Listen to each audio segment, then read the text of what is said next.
ओम सरस्वती महाभागे विद्ये विद्यारूपे विशालाक्षी विद्यां देहि नमोस्तुते। ओम शांति। आज कल जो हुआ था पिछली उसमें, वो प्रशांत भाई तुमने बताया नहीं कुछ मुझे फिर। सर ये मिथिलेश सर ने कहा था वाक्य भेद दोष होता है, ऐसा बोला था ना जी। हाँ, तो तुमने अपने गुरुजी से पूछा? हाँ, गुरुजी से पूछा भी था, देखा भी था सर मैंने। हाँ, तो क्या उसके स्पष्टीकरण है? स्पष्टीकरण ये है कि संयोग पृथक्त्व में वाक्य भेद होता है, लेकिन वाक्य भेद दोष नहीं होता। नहीं, हमने कब कहा दोष होता है प्रशांत कि ये वाक्य भेद नहीं है, बल्कि ये दो वाक्य हैं। हाँ, वो प्रशांत ने ये कहा था कि दो वाक्य हैं। वाक्य भेद का वाक्य भेद तो तभी होगा जब एक वाक्य से दो बातें आ रही हैं। हाँ, जैसे सोमेन यजेत में करते हैं ना सर, वहाँ वाक्य भेद बनाना पड़ता है। वहाँ तो विशिष्ट विधि है, वाक्य भेद नहीं है। उद्विधा यजेत पशु कामे में वाक्य भेद है। जी जी जी। तो ऐसी जगहों पर वाक्य भेद दोष होगा, लेकिन यहाँ तो ऑलरेडी दो वाक्य है ना संयोग पृथक्त्व में। नहीं, दो वाक्य नहीं है, एक ही वाक्य से दो प्रयोजन सिद्ध हो रहे हैं सर। क्रतु का स्वरूप भी और पुरुष का प्रयोजन भी। सर, मेरा कहना यह है कि दो पृथक वाक्य हैं और दो पृथक वाक्यों से एक ही क्रिया जो है वो हो रही है, वो एक क्रिया दो अलग अलग प्रयोजनों के साथ अन्वित हो रही है। यही हाँ, मिथिलेश सर ठीक कह रहे हैं सर, ऐसा ही है उसमें। मैं उदाहरण जैसे ये है ना सर, तमेतम वेदानुवचनेन ब्राह्मणा विविदिशन्ति यज्ञेन। तो यहाँ पर ये यज्ञ ब्रह्म भावना का अंग बन रहा है इस वाक्य से, और स्वर्ग कामो यजेत इस वाक्य से यज्ञ स्वर्ग का अंग बन रहा है। तो एक ही याग दो प्रयोजनों के लिए हो गया, ये संयोग पृथक्त्व है। ये जैसे खादिरम वीर्य कामस्य यूपम कुर्वीत जी, तो इस वाक्य को लेकर के वो ये कह रहे हैं कि यहाँ संयोग पृथक्त्व है जी सर। उसमें क्या है, उसमें दूसरा वाक्य है खादिरे बदनाती। हाँ, खादिरे पशुम बदनाती। तो ये दो अलग अलग वाक्य हो गए ना। हाँ हाँ, पशु बंधन में भी उसका उपयोग है नहीं, और उसकी पुरुषार्थता भी है, यानी वो वीर्य कामना की दृष्टि से भी है।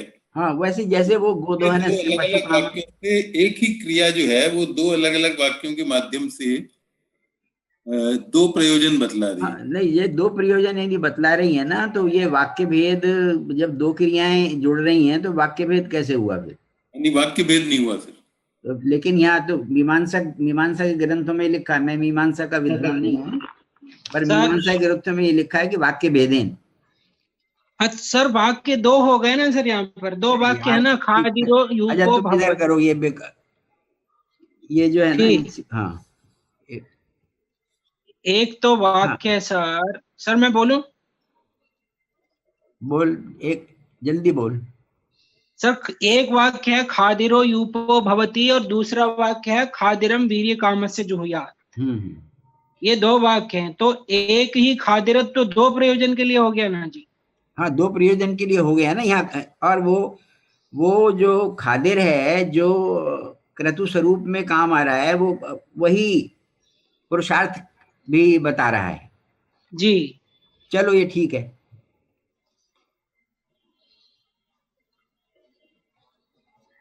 अब यहाँ पर जो हम कर रहे थे ये कि यज्ञादि कर्म समुच्चिता ब्रह्मोपासना विशेषण त्रयवती अनाद्य विद्या तदवासना समुच्छेद क्रमेण ब्रह्म साक्षात्काराय मोक्षापर नामने कल्पते इति तदर्थम कर्माण्यनुष्ठेयानि। इसके बाद जो अनादि अविद्या और उसकी वासना के उच्छेद क्रम से ब्रह्म उपासना यज्ञादि कर्म के साथ समुच्चय को प्राप्त हुई विशेषण त्रयवती, जो तीन विषय, वही दीर्घकाल, सत्कार और नैरंतर्य, वो ब्रह्म साक्षात्कार, जिसका जिसका मोक्ष दूसरा नाम है, ब्रह्म साक्षात्काराय मोक्षापर नामने कल्पते, समर्थ होती है, इसलिए तदर्थम कर्माणि अनुष्ठेयानि, इसलिए उस प्रयोजन को सिद्ध करने के लिए कर्मों का अनुष्ठान करना चाहिए, अर्थात ब्रह्म साक्षात्कार के लिए भी कर्मों का अनुष्ठान होना चाहिए। इसलिए वो कहा था ना ये कि कर्मबोध अनंतर्यम विशेष, उसी सिद्धांत को पकड़ के ही चल रहे हैं। कर्मावबोध अनंतर्यम विशेष है कि ब्रह्म उपासना या ब्रह्म विचार में कर्म बोध के बाद ब्रह्म विचार होना चाहिए, ये विशेष है। जबकि धर्म शास्त्र के लिए केवल वेदाध्ययन ही अपेक्षित है। तो विशेषता ये बता रहे थे, उसी विशेषता को लेके ये चल रहे हैं कि यज्ञादि कर्म समुचित ब्रह्मोपासना ही ब्रह्म साक्षात्कार में समर्थ होती है। नचैतानि दृष्टा दृष्ट सामवायिक आराध उपकार हेतुभूत औपदेशिक आतिदेशिक क्रम पर्यंतांग ग्राम सहित परस्पर विभिन्न कर्म स्वरूप तद अधिकारी भेद परिज्ञानम विना शक्यानि अनुष्ठातुम, यानी ये जो कर्म हैं वो जो अभी ये वाक्य दिया है इसमें जितने भी विषय दिए हैं उनके ज्ञान के बिना इनका अनुष्ठान नहीं हो सकता। तो उस वाक्य में जो बताया गया दृष्ट अदृष्ट, दृष्ट उपकार जैसे तुष विमुख इत्यादि है, अदृष्ट प्रोक्षणादि। क्या ये आवाज कैसे गूंज रही है ना जी? आपको सुनाई दे रही है जी आवाज? सर वो दूसरा सिस्टम शायद ऑन किया था, उससे हो गया होगा, मैंने बंद कर दिया उसको सर। अच्छा अच्छा अच्छा, अब नहीं है? नहीं, हाँ, ठीक है ठीक। तो दृष्ट उपकार के लिए जो विधि हुई है, अदृष्ट के लिए तो दृष्ट उपकार में उदाहरण दिया इन्होंने तुष विमुख आदि। तो तुष विमुख दृष्ट उपकार है, अदृष्ट उपकार है प्रोक्षण आदि, यानी कि जो प्रोक्षण इत्यादि वो अदृष्ट को उपकृत करता है, प्रयाज आदि को भी, क्योंकि इनसे अदृष्ट उत्पन्न होता है। और उपकार दृष्ट जो उपकार है वो तुष विमुख इत्यादि यानी व्रीन हवंती में।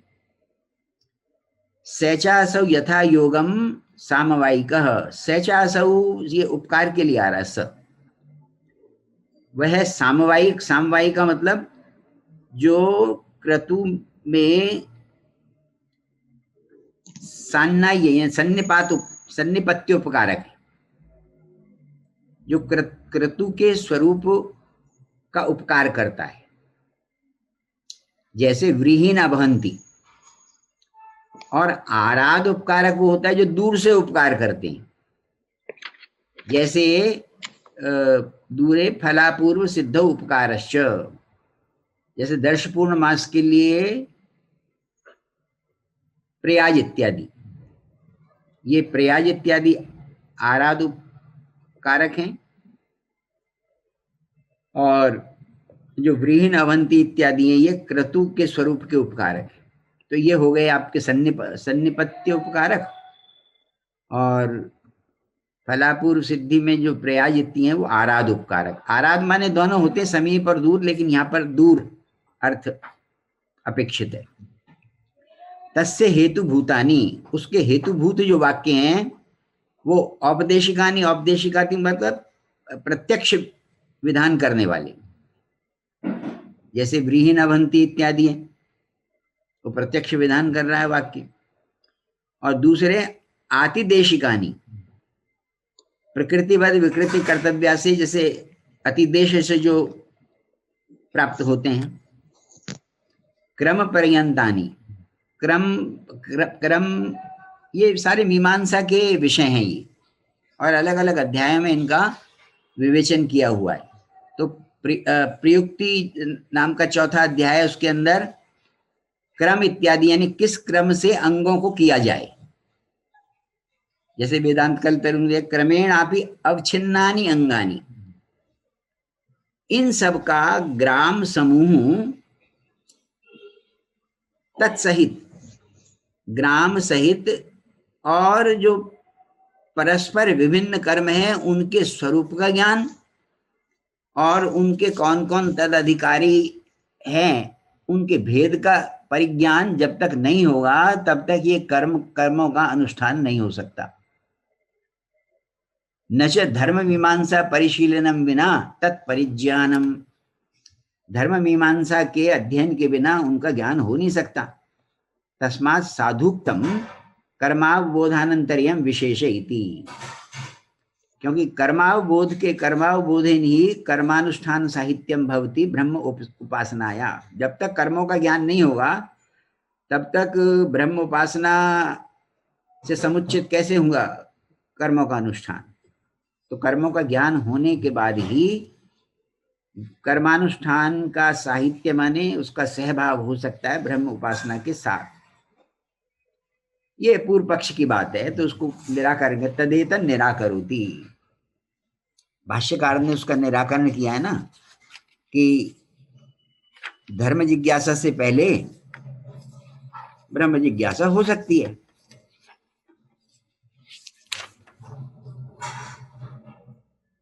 ये भाष्य के अंदर ये पंक्ति है, न धर्म जिज्ञासाया प्रागपि अधीत वेदांतस्य ब्रह्म जिज्ञासोपपत्ते, इस वाक्य को कह रहे हैं यहाँ पर ये टीका में कि धर्म जिज्ञासा से पहले भी ब्रह्म जिज्ञासा हो सकती है। तदेतन निराकरोति से न कुतः कर्मावबोधात् प्रागपि अधीत वेदांतस्य ब्रह्म जिज्ञासोपपत्ते, इसलिए कर्मों के समुच्चय की बात को नहीं मान रहे सिद्धांती। अब इसी के अभिप्राय को भामतीकार समझा रहे हैं। इदम अत्राकूतम, अभिप्राय यह है ब्रह्मोपासनया भावना अपराभिधानया कर्माणि अपेक्षन्ते इत्युक्तम। ब्रह्म उपासना जिसका भावना दूसरा नाम है, भावना नामक ब्रह्म उपासना, ये कहा गया कि भाई कर्मों की इसको अपेक्षा होती है, ये कहा गया। तत्र ब्रूम, हम ये पूछते हैं किम पुनरस्या कर्मापेक्षा, कि ये ब्रह्म उपासना को जो कर्म की अपेक्षा है वो क्या अपने कार्य में है। किम पुनरस्या कर्मापेक्षा, किम कार्ये, यानी ब्रह्म उपासना का जो कार्य है क्या उस कार्य में इन कर्मों की अपेक्षा है। एक विकल्प बताया और उसके लिए उदाहरण बता रही है। यथा आग्नेयादीनां परमा पूर्वे चरम भावी अनुकूले जनितव्ये समिदाद्यपेक्षा, जैसे आग्नेयादि जो कर्म हैं, ये आग्नेय इत्यादि दर्श पूर्णमास के ही है ना अंग। दर्श पूर्णमास के ये 6 अंग हैं, 3 पूर्णमासेष्टि के हैं और 3 ही दर्शेष्टि के हैं। इन कर्मों के करने से उत्पत्त्य पूर्व उत्पन्न होता है और प्रयाजादि इत्यादि के करने से अंगापूर्व होता है। तो जैसे परमापूर्व जो उत्पन्न होने वाला है उसके लिए जैसे समिदादि याग की अपेक्षा है, अंग याग की, क्या ऐसे ब्रह्म उपासना के कार्य में कर्म की अपेक्षा है क्या। यथा आग्नेय आदीनां परमा पूर्वे चरम भावी फलानुकूले, ये चरम भावी फलानुकूल क्या है, ये स्वर्ग है। चरम भावी फलानुकूले जनितव्ये, वो जो स्वर्ग हमें फल के रूप में मिलेगा वो तभी मिलेगा जबकि परमापूर्व उत्पन्न हो जाएगा। अच्छा, यहाँ चिर भावी पाठ भी है सर, हैं?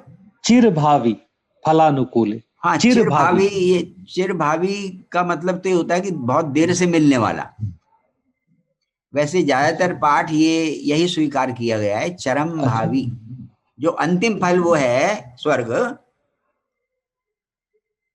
उसके अनुकूल जो परमापूर्व उत्पन्न होगा, उस परमापूर्व में जैसे समिद आदि याग की अपेक्षा है, यानी कार्य में हो गई ना, स्वर्ग भी कार्य है, वो स्वर्ग कार्य है, वो तब मिलेगा जब उससे पूर्व परमापूर्व, और परमापूर्व भी तब उत्पन्न होगा जब समिद आदि याग का अनुष्ठान हो जाए।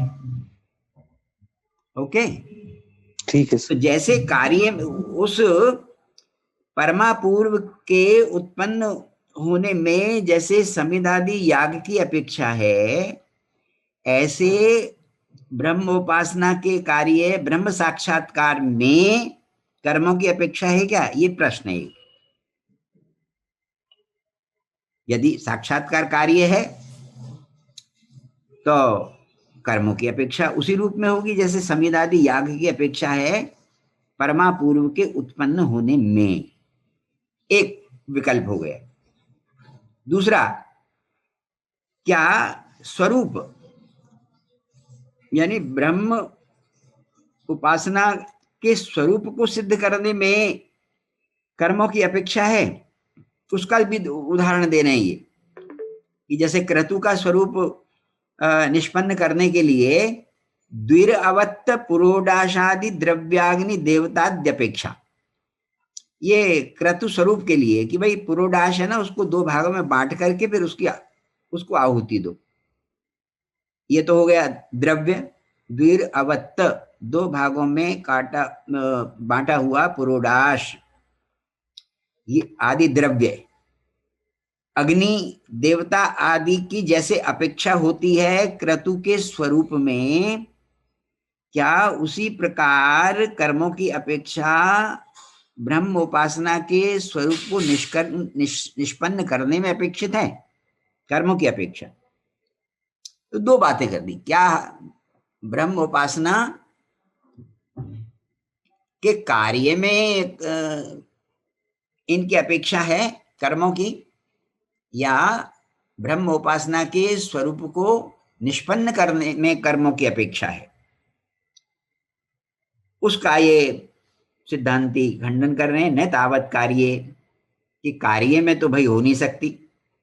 क्यों नहीं हो सकती? विकल्पा सहत्वात्, जो विकल्प हैं, विकल्पा सहत्वात् का मतलब है विकल्पे सति दूषणा सहत्वात्, विकल्प होने में जो दूषण उत्पन्न होते हैं उन दूषणों को किसी भी प्रकार से हटाया नहीं जा सकता। यह है विकल्पा सहत्वात् का अर्थ। विकल्पे सति दूषणा सहत्वात्। तथा ही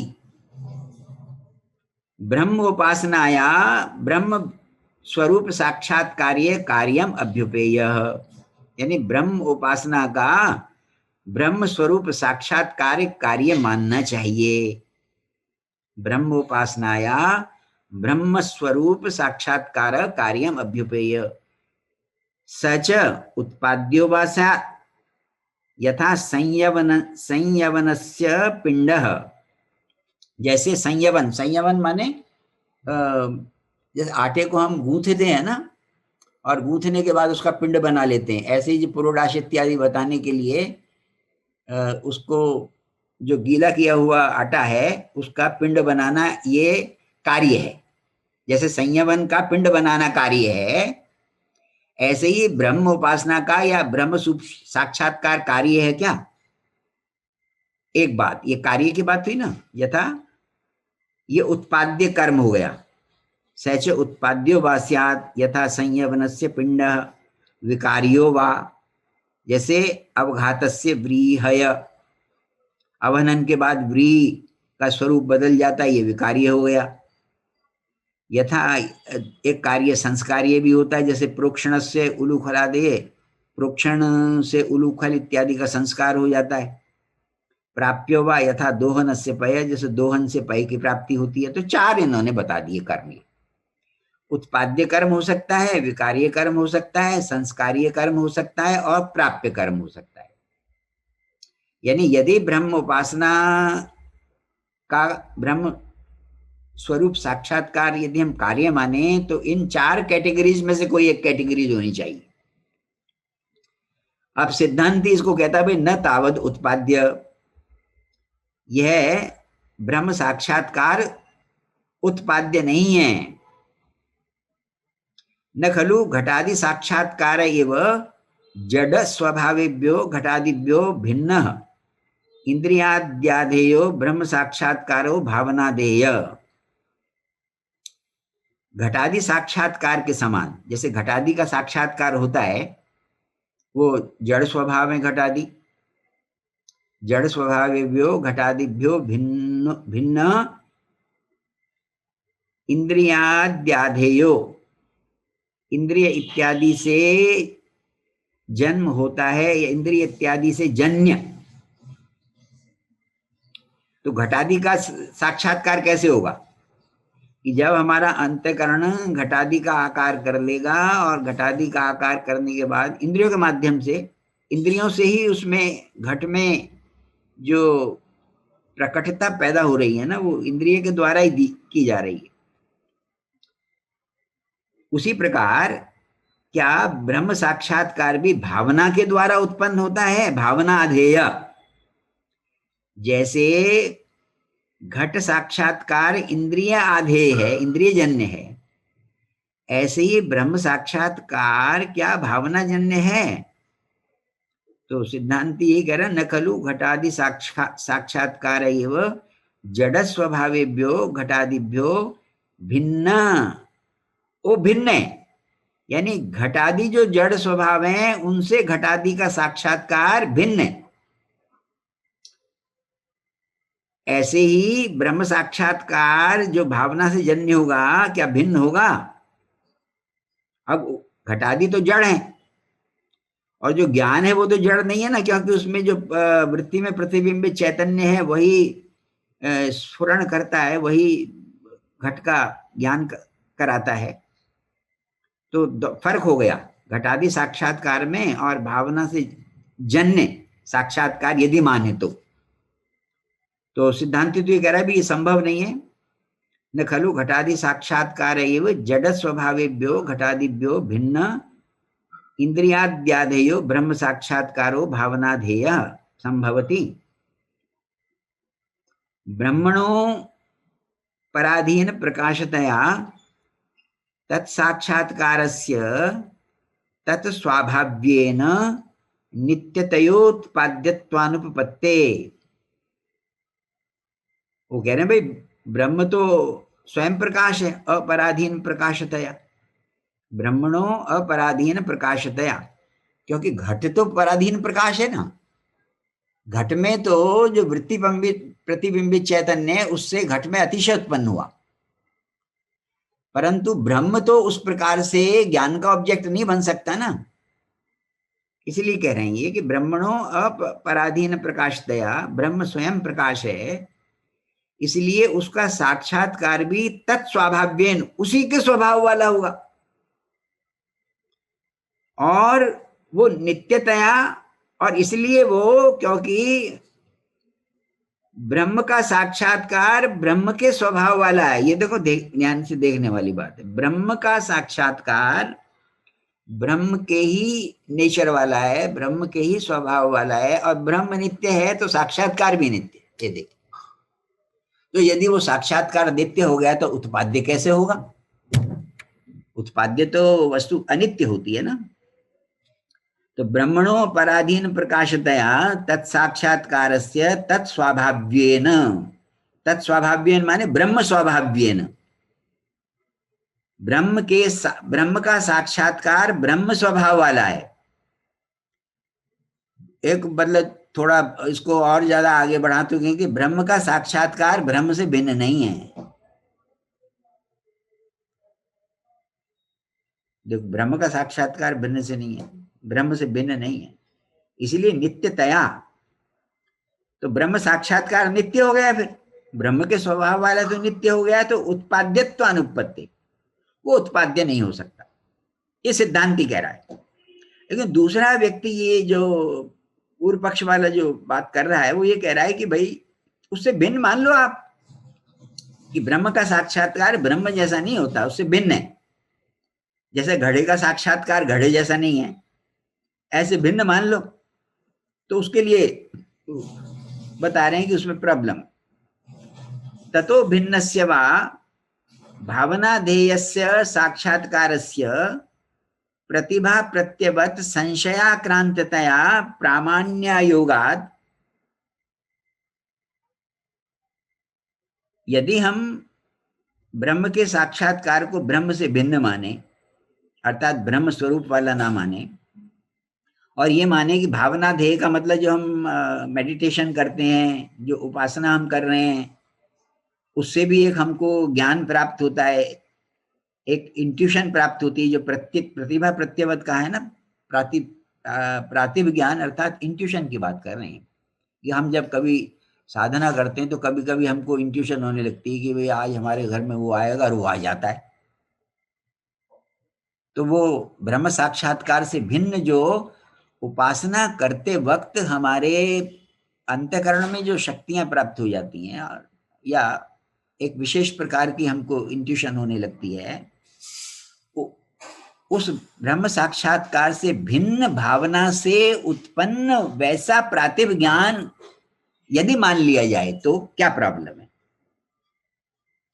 ततो भिन्नस्य वा भावनाधेयस्य साक्षात्कारस्य, ततो भिन्नस्य माने ब्रह्म साक्षात्कार से भिन्न, भावना से उत्पन्न साक्षात्कार प्रतिभा प्रत्यवत, वो प्रतिभा के प्रातिभ ज्ञान की तरह संशयाक्रांततया, क्योंकि भाई वो जो हमको जो प्रातिभ ज्ञान होता है ना, कभी कभी वो सही भी होता है, कभी कभी गलत भी हो जाता है। कभी कभी ऐसा होता है कि मुझे किसी व्यक्ति का ध्यान आया और वो व्यक्ति, उस व्यक्ति का फोन आ गया भाई, तो ऐसा लगता है कि हम तो ज्ञानी हो गए, हमें सब ज्ञान है। परंतु ऐसे ये जो प्रातिभ प्रत्यय की इन्होंने बात की, एक नॉर्मल इंट्यूशन की जो बात कर रहे हैं, नॉर्मल इंट्यूशन यदि उत्पन्न होती है हमारे साधना से, भावना से, ध्यान से, मेडिटेशन से, उसको यदि ब्रह्म भावना का आधेय माना जाए और ब्रह्म साक्षात्कार से भिन्न माना जाए, तो वो ज्ञान हमेशा संशय से आक्रांत रहेगा। कभी ठीक हो भी सकता है, नहीं हो भी जाता है, कभी नहीं भी होता है। तभी कहा प्रतिभा प्रत्यवत संशयाक्रांततया प्रामाण्य योगात, वो प्रामाणिक नहीं होगा। तद विधस्य, उस प्रकार के जो प्रतिभा प्रत्यय वाले, विधा वाले, तद विधस्य, तत्सामग्रिकस्य, तत्सामग्री का मतलब है भावना सामग्री है जिसकी, तत् यहाँ भावना से, सा सामग्री यस्य, तत्सामग्रिकस्य बहुलम व्यभिचार उपलब्धे, बहुत उसका व्यभिचार उपलब्ध होता है।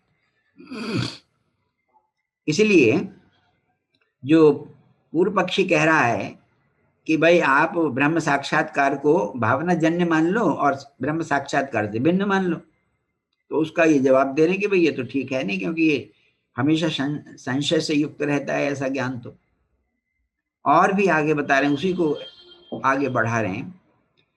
न खलु अनुमान विबुद्धम वन्यम भावयतः शीतातुरस्य शिशिर भर मंथर तर कायकांडस्य स्फुरद ज्वाला जटिलानल साक्षात्कार प्रमाणांतरेण संवाद्यते।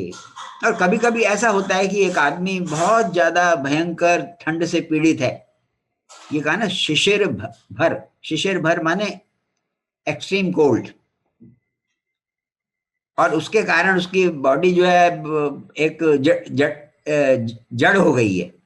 मंथर तर काय कांड से, उसका काया बिल्कुल ठंड के कारण जकड़ गया है मान। शिशिर भर मंथर तर काय कांडस्य, और वो व्यक्ति अनुमान से यदि उसको वन्नी का ज्ञान होता है, न खलु अनुमान विबुद्धम वन्यम भावयत, अनुमान से ज्ञात वन्नी की भावना कर रहा है वो, और शीत से पीड़ित है, तो ये हो सकता है कि उसको अग्नि का साक्षात्कार हो जाए, स्फुरत ज्वाला जटिलानल साक्षात्कार, उसको सामने अग्नि दिखाई दे रही है। मैं ये कहूंगा कि हेलुसिनेशन है, इंट्यूशन नहीं, बल्कि वो इतनी भावना उसको हो रही है कि वो सामने उसको अग्नि सचमुच में दिखाई दे रही है। जैसे ये पापा जी थे ना, ये भी वैसे महर्षि रमन के ही शिष्य बन गए थे बाद में तो, परंतु शुरू शुरू में इनको भगवान कृष्ण की उपासना करते करते कृष्ण ही सामने दिख जाते थे। ऐसे भावना करते करते भगवान कृष्ण सामने आ गए।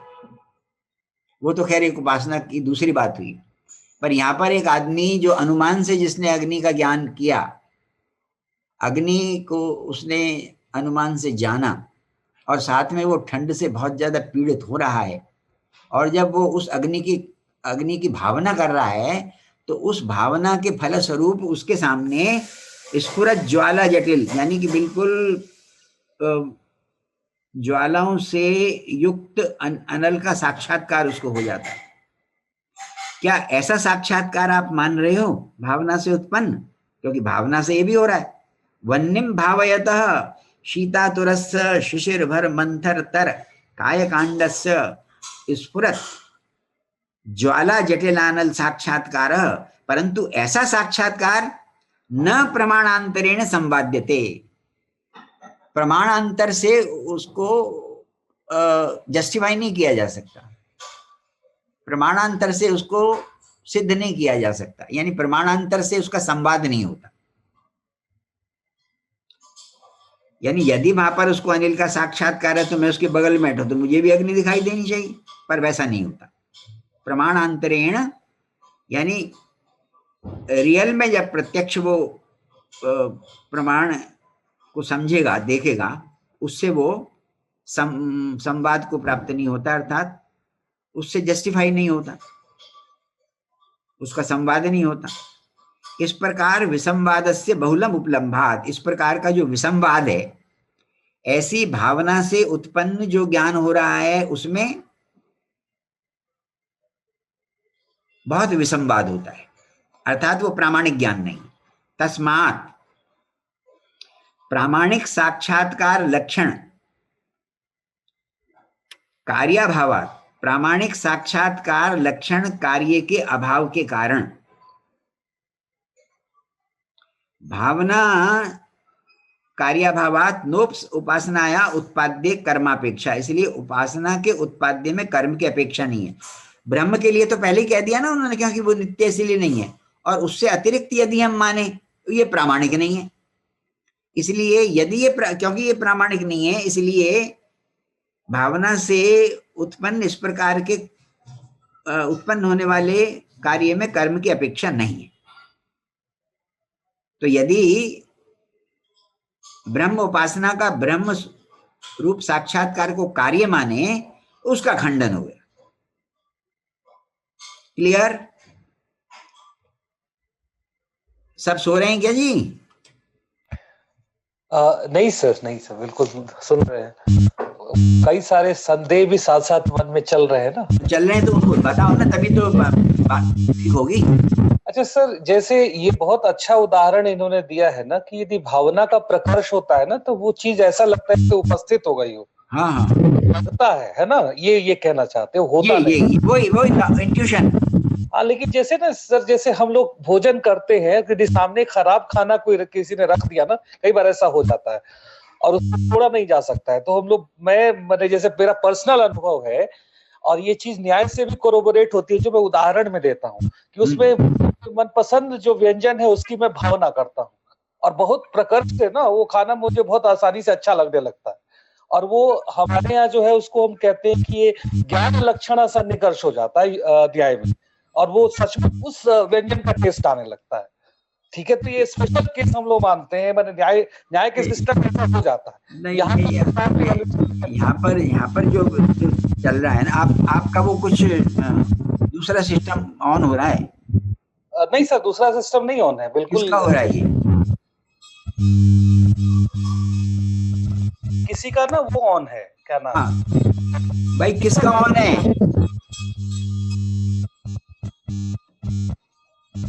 हेलो मिथिलेश जी, संध्या, किसी का जी सर। सिस्टम हाँ ऑन है? जी, किसी हैं? को नहीं एक ही सिस्टम ऑन है मेरा, हैं? ऐसा कुछ और नहीं है ऑन मेरा। अच्छा, और ये संध्या पृथ्वी? सर मुझे लगता है सत्यमूर्ति सर के माइक में कुछ प्रॉब्लम है। हैं?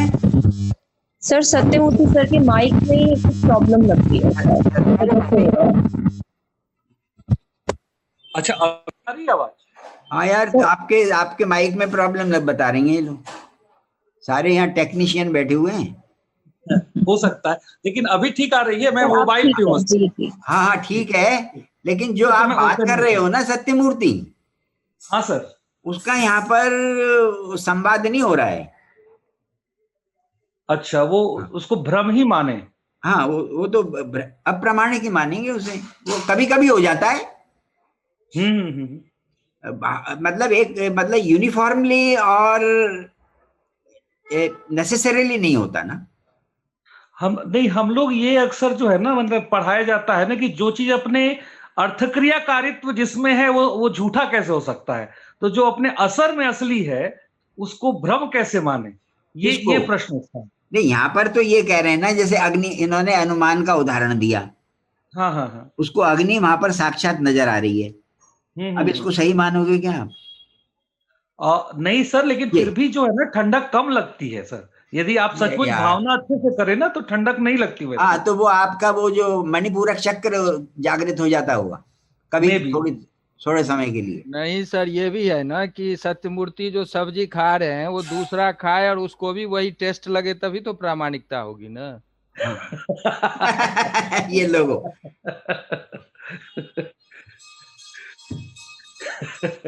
हाँ ये ठीक बात है। चलो अब आगे चलते हैं। अब नैचे कूटस्थ नित्यस्य सर्वव्यापिनो ब्रह्मणो ब्रह्मण उपासना, तो अब आगे बता रहे हैं विकार संस्कार प्राप्तय संभवंती। उत्पाद्य की तो बात हो गई, विकार और संस्कार और प्राप्ति नामक भी, यानी विकारीय, संस्कारीय और प्राप्य, ऐसे कार्य और वो भी संभव नहीं है। स्यादेतत्, ऐसा संभावना हो सकती है। मां भूत ब्रह्म साक्षात्कार उत्पाद्यादि रूप उपासनाया संस्कार्यस्य तु अनिर्वचनीय अनादि अविद्या द्वय विधानापनयनेन भविष्यति। भाई संस्कार्य मान लो आप, और जब आप ब्रह्म उपासना करोगे, अनिर्वचनीय अनादि अविद्या द्वय, वही मूला विद्या और संस्कार रूप दूसरी तूला विद्या, जैसे वाचस्पति मानते हैं, उन दोनों विद्याओं का जो आवरण है उसका अपनयन हो जाएगा। अनिर्वचनीय अनादि अविद्या द्वय विधानापनयनेन भविष्यति संस्कार्य ब्रह्मण। बताइए, जैसे उदाहरण दे रहे हैं, अपिहिता नर्तकीव प्रतिशीरापनय द्वारा रंग व्यापृतेन। जैसे नट है ना, पर्दे के अंदर, पर्दे में छिपी हुई है नर्तकी, जब वो पर्दा हटा देता है तो वो सबको दिख जाती है। तो ये संस्कार का उदाहरण दे रहे हैं।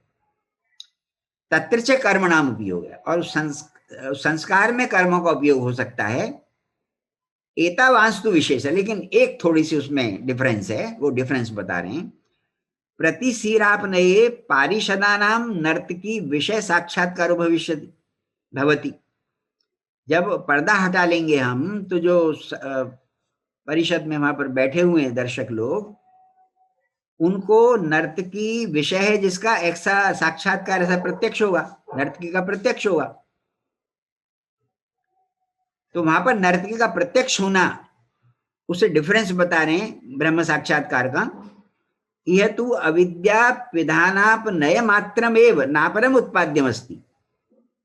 वहां तो नर्तकी का साक्षात्कार एक उत्पन्न हो रहा है, लेकिन ब्रह्म के प्रसंग में तो अविद्या का आवरण मात्र, अविद्या के आवरण का अपनयन मात्र हो रहा है, नापरम उत्पाद्यम अस्ति, जैसे नर्तकी का साक्षात्कार होना है ना, वैसे ब्रह्म साक्षात्कार उत्पाद्य नहीं है।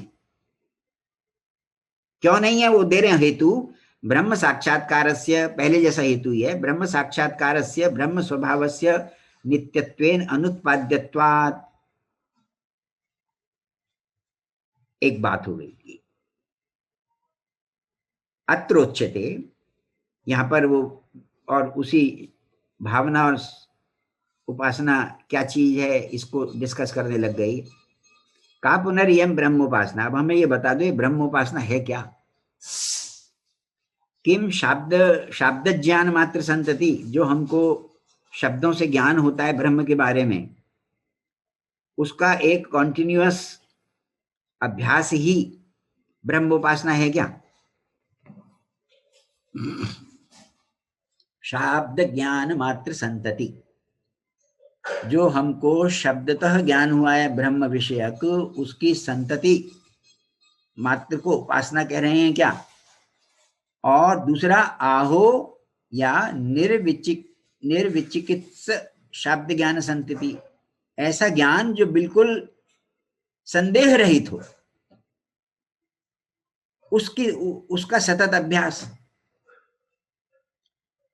यदि शाब्द ज्ञान मात्र संतति ही ब्रह्मोपासना हो, क्या किम इयम अभ्यस्यमानापि अविद्याम समुच्छेतुम अर्हति? क्या ये शाब्द ज्ञान मात्र संतति मात्र हमको शब्दों से ज्ञान हो गया लेकिन निश्चित ज्ञान नहीं हुआ है, क्या उसका हम अभ्यास करें तो वो अविद्या को नष्ट करने में समर्थ होगा? ऐसा अभ्यास तत्व विनिश्चय तद अभ्यासो वा सवासनम विपर्यासम उन्मूलयेत्। तत्व विनिश्चय और या तत्व का अभ्यास, वो वासना सहित विपर्यासम माने भ्रम को उन्मूल कर देगा क्या? मतलब तत्व का यदि हमें निश्चय हो जाए और उसका हम अभ्यास करें तो वासना सहित भ्रम को वो दूर कर सकता है। न संशयाभ्यास, संशय का अभ्यास विपर्यास का उन्मूलन नहीं कर सकता। सामान्य मात्र दर्शन अभ्यास होगा, नहीं सामान्य मात्र जिसका हमको ज्ञान हो गया उसका अभ्यास विपर्यास का उन्मूलन कर सकता है।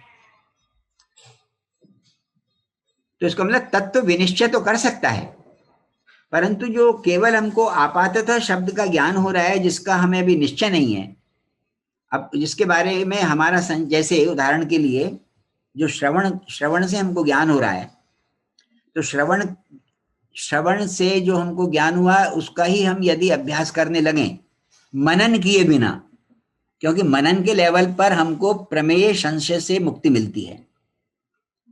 मनन से पहले ही हम यदि अब जो हमको श्रवण से ज्ञान हो रहा है उसका अभ्यास करेंगे तो एक सामान्य ज्ञान से ही हम अपने मेडिटेशन को या ध्यान को कर रहे हैं, वो संशय भी हो सकता है उसमें।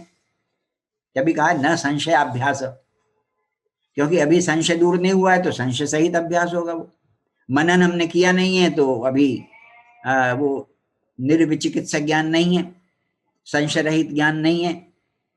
सामान्य मात्र दर्शन अभ्यास हो, संशय वाला नहीं है, सामान्य ही यदि हो तो भी, क्योंकि सामान्य भी जो होगा वो भी अभी संशय से मुक्त नहीं होता।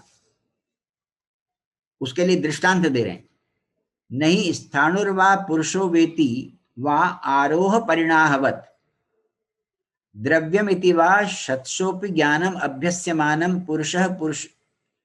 पुरुष एवेति निश्चयाय पर्याप्तम ऋते विशेष दर्शनात्। क्योंकि जो हमको संशय होता है स्थाणुर्वा पुरुषो वेति, इस प्रकार का कि भाई ये स्थाणु है या पुरुष है, क्योंकि हमको वो ऊंचाई वाला और चौड़ाई आरोह परिणामवत हाइट और विड्थ दोनों उसकी नजर आ रही है ना, इसलिए हमको व्यक्ति भी लग रहा है। वो है तो वो ठूंठ, लेकिन वो हाथ पैर वाला आदमी भी लग रहा है। जब तक हमको ये संशय है और इसका हम अभ्यास करते रहेंगे, तब तक हमको ये जो अभ्यास है वो पुरुष ही है, ये इस प्रकार के निश्चय में समर्थ नहीं होगा जब तक कि हम उसका विशेष ज्ञान नहीं कर लें। इसके लिए एक, जैसे सत्यमूर्ति कह रहे थे कि भरचू की कथा आती है। सत्यमूर्ति, हाँ सर, मैं सुन रहा हूँ। भरचू हाँ। एक, इसके डिटेल्स अलग अलग हो सकते हैं, लेकिन जो स्पिरिट है ना वो पकड़ में आ जानी चाहिए, वो मैं जो बोल रहा हूं उसमें आ जाएगी। अच्छा। एक राजा के भरचू मंत्री होता था। भरचू क्या होता है सर? है, भरचू नाम था एक आदमी का। अच्छा, ठीक है। भरचू मंत्री, ये वेदांत के ग्रंथों में अक्सर आता है, भरचू मंत्री था। और राजा का नाम नहीं बताया, बस भरचू का ही बता दिया। तो क्या हुआ कि वो बहुत ही राजा के नजदीक था, बहुत ही प्रिय था राजा को। तो वो सेनापति जो था उसने जो होते हैं ना सुपारी वाले, सुपारी दे करके उसको मरवाने की कोशिश की। जिनको सुपारी दी थी वो जो दस्यु जो थे, जो डाकू लोग थे, उन्होंने पैसे तो ले लिए, लेकिन भरचू को मारा नहीं। अब कुछ समय बाद भरचू वहां पर आता है और राजा के पास संदेश भेजता है कि मैं आ गया हूं, मैं आपको मिलना चाहता हूं। उधर उस सेनापति जो मंत्री बन गया था उसको भी पता लगा कि भाई ये आ रहा है, और यदि ये पता लग गया तो मेरी खैर नहीं। तो वो ये इस प्रकार की व्यवस्था करता है कि भरचू शहर में आना पाए, राज्य में आना पाए। लेकिन फिर भी वो राज्य में आ जाता है। तो फिर उसने ये एक बात फैला दी कि भाई भरचू तो मर गया, अब वो राजा से मिलने जो आ रहा, भरचू का भूत आ रहा है। तो राजा जब भरचू को देखता है तो अब उसके मन में देखो ये है कि ये भरचू है या भरचू का भूत है। अब देखो वो उसको अपरोक्ष ज्ञान हो रहा है भरचू का, लेकिन उसके दिमाग में एक ये चीज भी फीड की हुई है कि भाई ये तो मर गया था, तो प्रेत है। तो ये जो संशयात्मक ज्ञान है, इवन वो वैसा, ये बिल्कुल उसी तरीके का उदाहरण है। स्थाणुर् वा पुरुषो वेति आरोह परिणाम द्रव्यमिति वा शतसोपि ज्ञानम अभ्यस्यमानम। जब तक वो भरचू को बिल्कुल साक्षात स्पर्श करके नहीं देख लेगा, यानी कि बिल्कुल एश्योर नहीं हो जाएगा कि ये वास्तव में भरचू है, मरा नहीं है, प्रेत नहीं है, तब तक उसका ये संशयात्मक ज्ञान बना रहेगा। उसी प्रकार का ये जो संशयात्मक ज्ञान है, कितना ही आप अभ्यास कर लो, वो पुरुष एवेति निश्चय न पर्याप्तम। आगे दिया ना, न विशेष दर्शनात् ऋते विशेष दर्शनात्। तो भरचू जब उसने उसका विशेष ज्ञान हो गया, तो अब आप ये देखिए, भरचू को अच्छी तरह जानने के बाद जो भरचू का ज्ञान है राजा को, उस ज्ञान में, और भरचू को जो उसने पहली बार देखा, जबकि उसके मन में ये संशय था कि ये प्रेत है या सचमुच में जीवित पुरुष है, उस ज्ञान से इस ज्ञान में अंतर है। इस ज्ञान में विशेष का दर्शन हो गया है। ठीक इसी प्रकार से स्थाणु व पुरुषोवा में जब हमको उस स्थाणु का विशेष धर्म ज्ञात हो जाएगा, तब हमको निश्चय हो जाएगा या पुरुष का,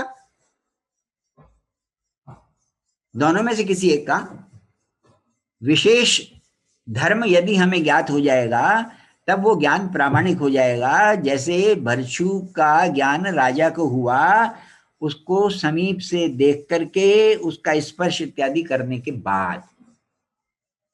तो यदि संशयात्मक ज्ञान है तो उससे हम किसी प्रामाणिक फल की प्राप्ति नहीं कर सकते। तो इसीलिए शब्द ज्ञान मात्र से जो हमको ब्रह्म का ज्ञान हुआ है, और उस ज्ञान से यदि हम उस ज्ञान का अभ्यास कर रहे हैं, तो हमको प्रामाणिक ज्ञान नहीं होगा जब तक कि हमको तत्व का निश्चय ना हो जाए, जब तक कि हम श्रवण के बाद मनन ना कर लें। श्रवण से तो प्रमाण संशय निवृत्त होता है, मनन से प्रमेय संशय निवृत्त होता है। जब वो मनन से प्रमेय से निवृत्त होता है, उसके अभ्यास से फिर तत्व का निश्चय हम कर सकते हैं। उसकी बात कर रहे हैं।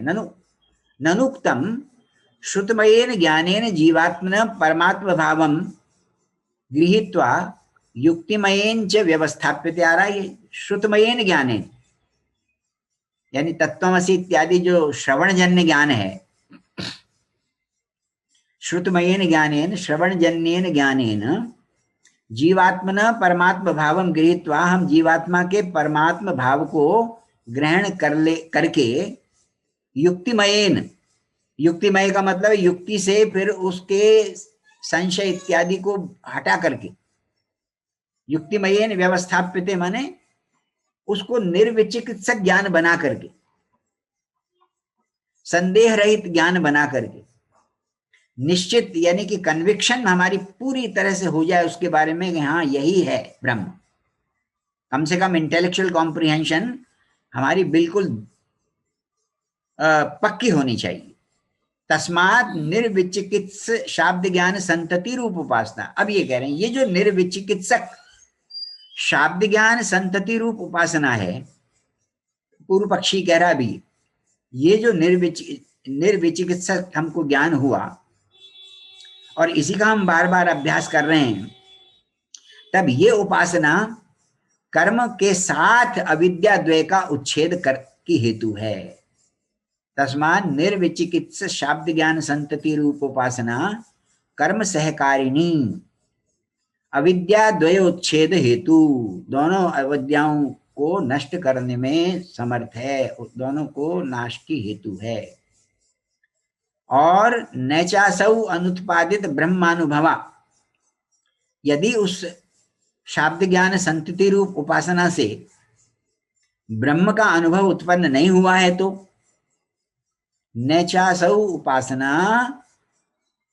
अनुत्पादित ब्रह्मानुभवा, यदि उसने अभी ब्रह्म का अनुभव उत्पन्न नहीं किया है तो वो उपासना तद उच्छेदाय अविद्या द्वय उच्छेदाय न पर्याप्ता न समर्था। साक्षात्कार रूपो ही विपर्यास साक्षात्कार रूपेण तत्वज्ञानेन उच्छिद्यते। यदि हमको भ्रम साक्षात्कार है, जैसे सर्प रज्जु का आप उदाहरण ले लीजिए, यदि रज्जु में मेरे को सर्प का भ्रम है तो जब तक मैं रज्जु का साक्षात्कार नहीं कर लूंगा तब तक वो सर्प भ्रम नहीं जाएगा। चाहे मुझे कोई शब्दों से, यानी कोई मुझे बताने लगे कि भाई शब्दों से कहे भाई नहीं ये तो रस्सी है सर्प नहीं, तो शब्द ज्ञान से वो विपर्यास दूर नहीं होगा। वो तभी विपर्यास दूर होगा जबकि मुझे रस्सी का साक्षात्कार हो जाएगा। तो अपरोक्ष भ्रम अपरोक्ष ज्ञान से ही दूर होता है। साक्षात्कार रूपो ही विपर्यास साक्षात्कार रूपेण एव तत्वज्ञानेन उच्छिद्यते न तो परोक्षावभासेन। परोक्ष प्रतीति से, परोक्ष ज्ञान से नहीं होगा। परोक्ष ज्ञान से शब्द ज्ञान इत्यादि अनुमान इत्यादि से नहीं होगा। परोक्ष यदि हमको भ्रम है, साक्षात्कार रूपो ही विपर्यास साक्षात्कार रूपेण एव तत्वज्ञानेन उच्छिद्यते न तो परोक्षावभासेन। उदाहरण दे रहे हैं, दिंग मोह आलात चक्र चलद वृक्ष मरु मरीचि सलिलादि विभ्रमेषु अपरोक्षावभाषिषु अपरोक्षावभाषिभिर एव दिगादि तत्व प्रत्ययी निवृत्ति दर्शनात्। जो हमको दिंग मोह होता है, उदाहरण ले लो एक दिशा मोह का, वैसे तो इसमें दिया ना अलात चक्र भी भ्रम है। अलात चक्र वो होता है कि जैसे किसी डंडे के एक पॉइंट पर हमने एक पॉइंट के ऊपर कोई चीज जला दी। मशाल का उदाहरण ज्यादातर देते हैं कि उसके कपड़ा इत्यादि बांधा हुआ, तेल इत्यादि में डुबाया हुआ, उस पर हमने आग लगा दी, वो अग्नि जल गई। और यदि हम उस मशाल को बहुत तेजी से घुमाएंगे तो वो अलात लगेगा, वो लगेगा कि ये अलात चक्र है, लेकिन है तो वो एक ही पॉइंट पर अग्नि। तो घुमाने से वो भ्रम हो रहा है हमको, अलात। ये भी भ्रम है। और चलद वृक्ष, और जैसे वृक्ष चलते हैं, हम नाव में बैठते हैं या बस में बैठे हुए हैं तो वृक्ष में चलते हुए नजर आते हैं, वो भ्रम ही है। मरुमरीची में जो सलील इत्यादि दिखता है वो भी भ्रम है। ये सब जब भ्रम अपरोक्ष यदि भ्रम है ये सब, तो एक उदाहरण हम ले लेते हैं दिशा मोह का, दिंग मोह। कि किसी को ये कभी कभी ऐसा होता है कि हमें पश्चिम दिशा भी पूर्व लगने लगती है और ये दिशा मोह हो जाता है। ऐसी जगह पर हो जाता है जहां पर हम पहली बार गए हुए हैं, हमें मालूम नहीं कि कौन दिशा किस तरफ है, भ्रम हो सकता है। लेकिन वो भ्रम तब कब दूर होगा जब हम साक्षात देख लेंगे कि सूर्य पूर्व दिशा में उदित हो रहा है, तब हमको पता लग जाएगा ये पूर्व दिशा ही है, साक्षात सूर्य को उदित होते हुए देख करके। तो अपरोक्ष सूर्योदय वो अपरोक्ष दिशा भ्रम का अपनयन करता है। ठीक इसी प्रकार और बाकी दृष्टांत भी ले लीजिए। जब तक ये यदि अपरोक्ष भ्रम है तो अपरोक्ष प्रत्यक्ष से ही इनकी निवृत्ति हो सकती है।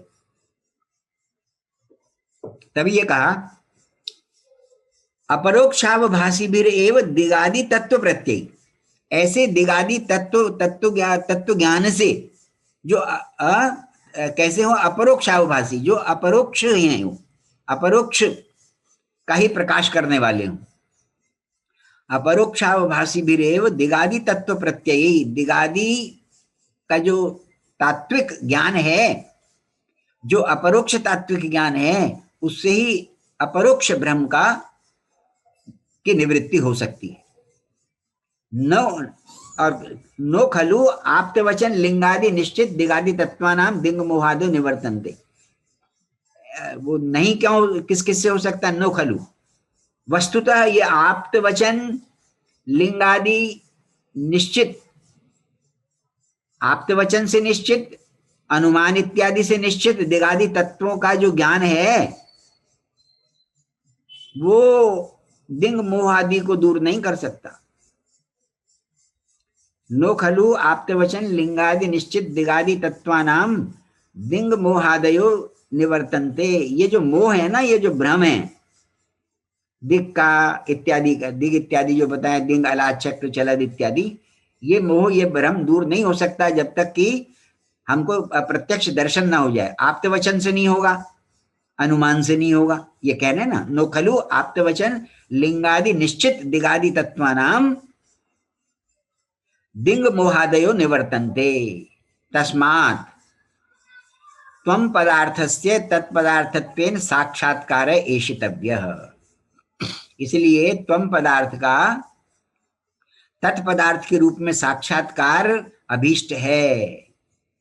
एतावता ही, और इतने से ही फिर, क्योंकि इतने से ही त्वं पदार्थस्य, त्वं पदार्थ का दुख शोक जो साक्षात्कार के रूप में हमको अनुभव हो रहा है, हम दुखी हैं, हम सुखी, हम शोक वाले हैं या हम सुखी हैं इत्यादि, ये जो हमको अपरोक्ष अनुभूति हो रही है दुख इत्यादि की, ये अपरोक्ष अनुभूति भी तब दूर हो जाएगी जब त्वं पदार्थ को हम तत्पदार्थ के रूप में अनुभव कर लेंगे। इसलिए वो मिथिलेश जी गीता में आता है ना, वो मिथिलेश जी, हाँ जी सर, वो गीता में आता है ना, गुरुणापि दुःखेन न विचाल्यते, ऐसा कुछ आता है वहाँ। हाँ, क्या आता है सर? गुरुणापि दुःखेन न विचाल्यते, हाँ। ऐसा कुछ आता है। यानी जो आत्मज्ञानी होता है वो बहुत बड़े दुख से भी विचलित नहीं होता। हाँ जी। जैसे महर्षि रमन को कैंसर था तो उससे विचलित नहीं थे, हमेशा अपने आत्मानंद में रहते थे। रामकृष्ण परमहंस जी को गले में कैंसर था और महर्षि रमन को हाथ में था। तो वो तभी संभव होगा जबकि हमको वो जो त्वं पदार्थ तत्पदार्थत्वेन ज्ञात हो जाए, अनुभूत हो जाए। तस्मात् त्वं पदार्थस्य तत्पदार्थत्वेन साक्षात्कार एषितव्य। एतावता ही त्वं पदार्थस्य दुखी शोकित्वादि साक्षात्कार निवृत्ति नान्यथा, और कोई उसका रास्ता नहीं है भाई। न च एष रमण महर्षि साक्षात। तो ये कहते थे ना सर कि आप लोग शरीर को बड़ा महत्व देते हो, डॉक्टर्स को ये कहते थे वो, कौन? रमण महर्षि। हाँ वो तो है ही,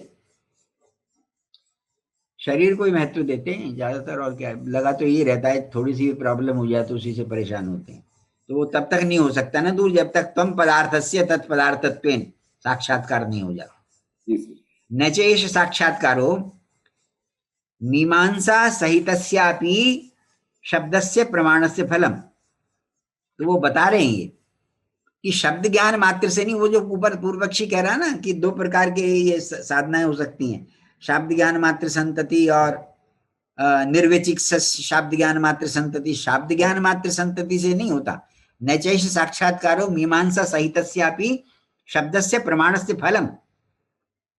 वो शब्द प्रमाण से नहीं जाना जाएगा। शब्द प्रमाण से तो वाचस्पति मानते परोक्ष ज्ञान ही होता है, और हमको ये अपरोक्ष अनुभूति होती है सुख दुख की। तो शब्द ज्ञान से कैसे, शब्द ज्ञान के अभ्यास से कैसे जाएगा वो? अपितु प्रत्यक्षस्य तस्यैव तत्फलत्व नियमात्। वो तस्यैव माने प्रमाण, प्रत्यक्ष प्रमाणस्य है। प्रत्यक्ष प्रमाण, यदि हमको कोई भ्रम व्यावर्त्य प्रत्यक्ष प्रमाण वाला है जिसको हटाना हम चाहते हैं, तो वो तस्यैव माने वो प्रत्यक्ष प्रमाण के ही फल के रूप में मिलेगा। यानी वो व्यावर्त्य जो है, व्यावर्त्य का हटना फल रूप, वो प्रत्यक्ष से ही होगा। यदि कोई भ्रम हमको प्रत्यक्ष का है, प्रत्यक्ष भ्रम है, तो प्रत्यक्ष का ही साक्षात्कार होगा, तब हम उस भ्रम से मुक्त हो पाएंगे। तस्यैव तत्फलत्व नियमात्। प्रत्यक्ष से, जो प्रत्यक्ष का, प्रत्यक्ष हेतु का या प्रत्यक्ष भ्रम का, प्रत्यक्ष भ्रम की निवृत्ति प्रत्यक्ष फल के ही रूप में हो सकती है। तस्यैव तत्फलत्व नियमात्। सर यहाँ ब्रह्म साक्षात्कार की बात नहीं कर रहे हैं ना? कहाँ पर? इस पंक्ति में अपितु प्रत्यक्ष से जब कहते हैं, नहीं सही बात है सर, बिल्कुल सही कह रहे हैं। प्रत्यक्ष भ्रम की नहीं तो अपरोक्ष कहते हैं। नहीं, आगे देख, ये देखो ना, ये पहले पेज में तस्मात् त्वं पदार्थस्य तत्पदार्थत्वेन साक्षात्कार एषितव्य, वो चल रहा है वहां पर। नहीं सर, वो पूछ रहे हैं ना सर क्या? कि प्रत्यक्ष शब्द का प्रयोग यहाँ क्या उचित है, क्योंकि प्रत्यक्ष जो है ना वो तो थोड़ा दूसरा अर्थ ले लेता है ना, जबकि यहाँ अपरोक्ष कहते ना। हाँ हाँ हाँ, वो ठीक है, वो ठीक है। वो जैसे जो लौकिक उदाहरण दिए ना कि ब्रह्म यदि प्रत्यक्ष है तो वो प्रत्यक्ष ज्ञान से ही दूर होगा। हाँ, वो लौकिक दृष्टि से ही ठीक। हाँ, लौकिक दृष्टि से ठीक है, वो ठीक है, लेकिन वहां वो लौकिक दृष्टि पे भी अपरोक्ष शब्द का इस्तेमाल कर रहे हैं, पर वो ठीक है। अपरोक्ष और प्रत्यक्ष में फर्क है। सर एक चीज जो है शेयर करूंगा, जितने भी ये भ्रम के उदाहरण दिए ना इन्होंने, इसमें अद्वैत रत्न रक्षा और वो जो दूसरा ग्रंथ है सर्व सिद्धांत लेश संग्रह, दोनों में एक अतिरिक्त उदाहरण बड़ा सुंदर दिया है कि कोई अपनी पत्नी से बहुत प्रेम करता है, उसकी पत्नी का जो है वो अचानक से देहांत हो जाता है, वो मानता नहीं है और उसका पूरा व्यवहार उसके जीवित होने जैसा ही होता है, और उसको लोग समझाते हैं कि वो मर चुकी है, वो मानता नहीं है। और जब उसको स्वयं से अंत में जो है ना विश्वास होता है, वो जो है उसको स्वयं से प्रतिपत्ति करनी होती है कि मेरी पत्नी जीवित नहीं है, तभी जाकर के जो है ना वो उससे बाहर निकलता है, वरना नहीं निकल सकता है, चाहे लोग शब्द से कितनी बार उसको समझाए। वो देखी थी द ब्यूटीफुल माइंड? सर वो जो हेलुसिनेशन होता है उसको, हाँ हाँ हाँ, वो हेलुसिनेशन को वो खुद समझ लेता है कि मुझे हेलुसिनेशन हो रहा है, देन ही ट्रांसेंड्स इट।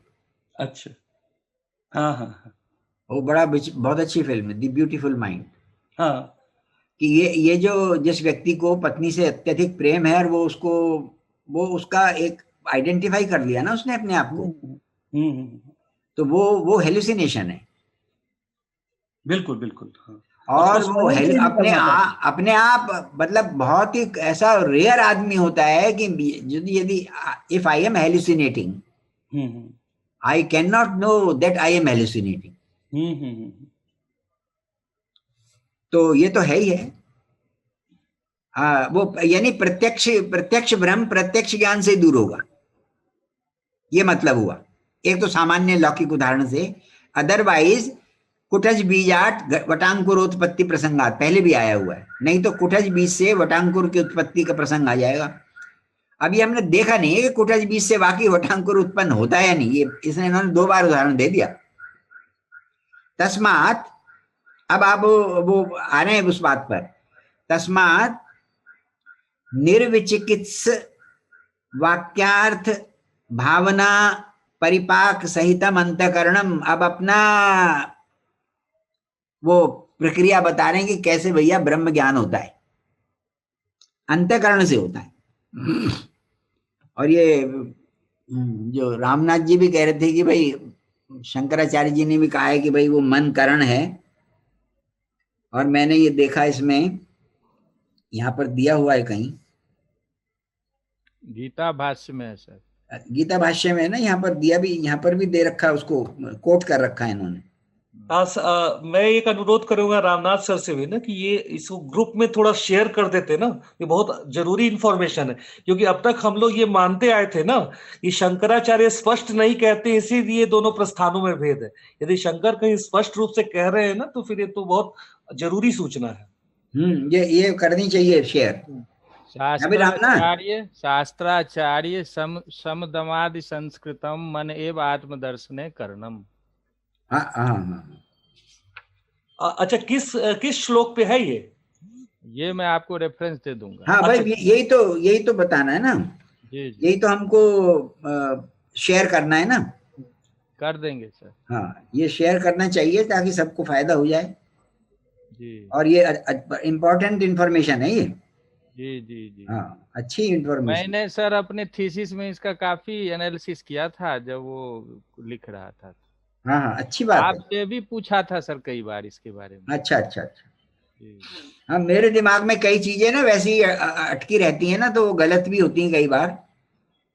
जैसे वही हो गया था जो हमारा था ना, जो उस पर डिस्कशन हो रहा था, अज्ञान वृत्ति वाला। जी। तो ऐसा ये शेयर कर लेनी चाहिए। हाँ सर, शेयर कर देंगे, आज ही कर देंगे। हाँ, ठीक है, ओके। अच्छा, आगे थोड़ा ध्यान देना, डिफिकल्ट बात आ रही है, सबका ध्यान चाहूंगा।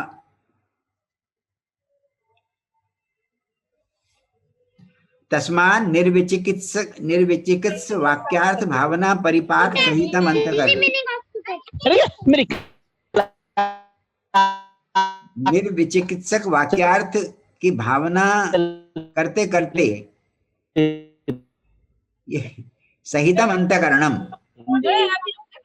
उससे जब अंतकरण हमारा बिल्कुल अभ्यस्त हो गया है, त्वम पदार्थस्य अपरोक्षस्य, और त्वम पदार्थ सो अपरोक्ष ही हमको सबको, तत्तद उपाध्याकार निषेधेन, वो जो त्वम पदार्थ की जितनी उपाधियां हैं उनका निषेध करते हुए तत्पदार्थम अनुभावयति इति युक्तम। लेकिन कौन अनुभावयति? अंतःकरणम, अंतःकरण करता है यहाँ पर। लेकिन कैसा अंतःकरण है? निर्विचिकित्स वाक्यार्थ भावना परिपाक सहितम अंतःकरणम। निर्विचिकित्स वाक्यार्थ को का ध्यान करते करते, मेडिटेशन करते करते, जैसे हम छांदोग्य उपनिषद में जो दहर उपासना पढ़ते हैं, और दहर उपासना को यदि हम अच्छी तरह उसका मनन चिंतन करें हृदय आकाश में, उस भावना बहुत अभ्यास करने के बाद हमारा मन समर्थ हो जाएगा, संस्कृत हो जाएगा, शुद्ध हो जाएगा।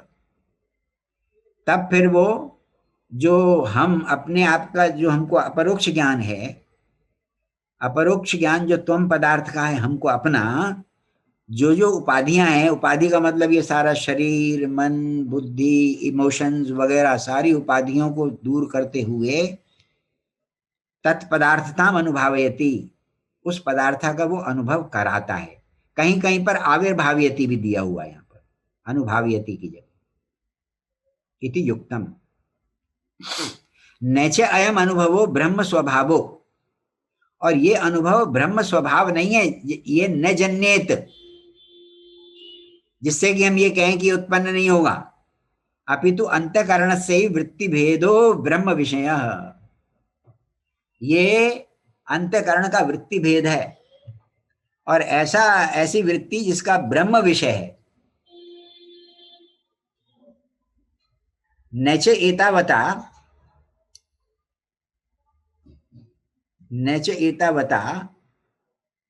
अच्छा, ये जो रीडिंग है इसमें आपकी रीडिंग क्या है बताइएगा? नच एतावता ब्रह्मणो पराधीन प्रकाशता, यही रीडिंग है?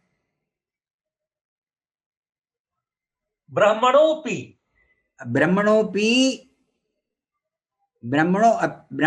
पराधीन प्रकाशता। हाँ, पराधीन प्रकाशता है, ये रीडिंग है ना? हाँ, पराधीन प्रकाशता। हमारा सर दूसरा है। आपका ऐसा होगा ब्रह्मणो और अवग्रह फिर पराधीन प्रकाशता। नहीं, हमारा है न चैतावता ब्रह्मणो ना पराधीन प्रकाशता। ओहो, तो मेरी में तो वही है सर, न चैतावता ब्रह्मणो अपराधीन प्रकाशता, अवग्रह सहित, अवग्रह वाला। हाँ जी। हाँ, लेकिन ये रीडिंग इसकी सही ऐसे है, नच एतावता ब्रह्मणोपि अवग्रह, ठीक, पी लगा दोगे एक और ऐड, और उसके बाद पराधीन प्रकाशता अलग शब्द हो जाएगा। नच एतावता ब्रह्मणोपि पराधीन प्रकाशता। फिर देखो, डिस्कस करते हैं। इतने मात्र से ये नहीं हो जाएगा कि ब्रह्म भी पराधीन प्रकाश हो गया, यानी स्वयं प्रकाश नहीं रहा, क्योंकि आगे चल के जो सेंटेंस है ना वो यही है, नहीं शाब्द ज्ञान प्रकाशम ब्रह्म स्वयं प्रकाशम न भवति। ऐसा नहीं है, शाब्द ज्ञान से प्रकाश होने वाला ब्रह्म स्वयं प्रकाश नहीं रहता।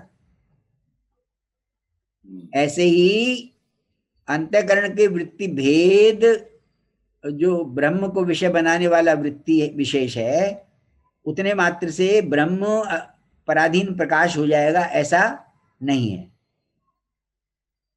ये इसका अर्थ हम कर रहे हैं। अब इस पर आप विचार कीजिए और विचार करके अपने अपने ऑब्जर्वेशन दीजिए कि क्या ये ठीक है।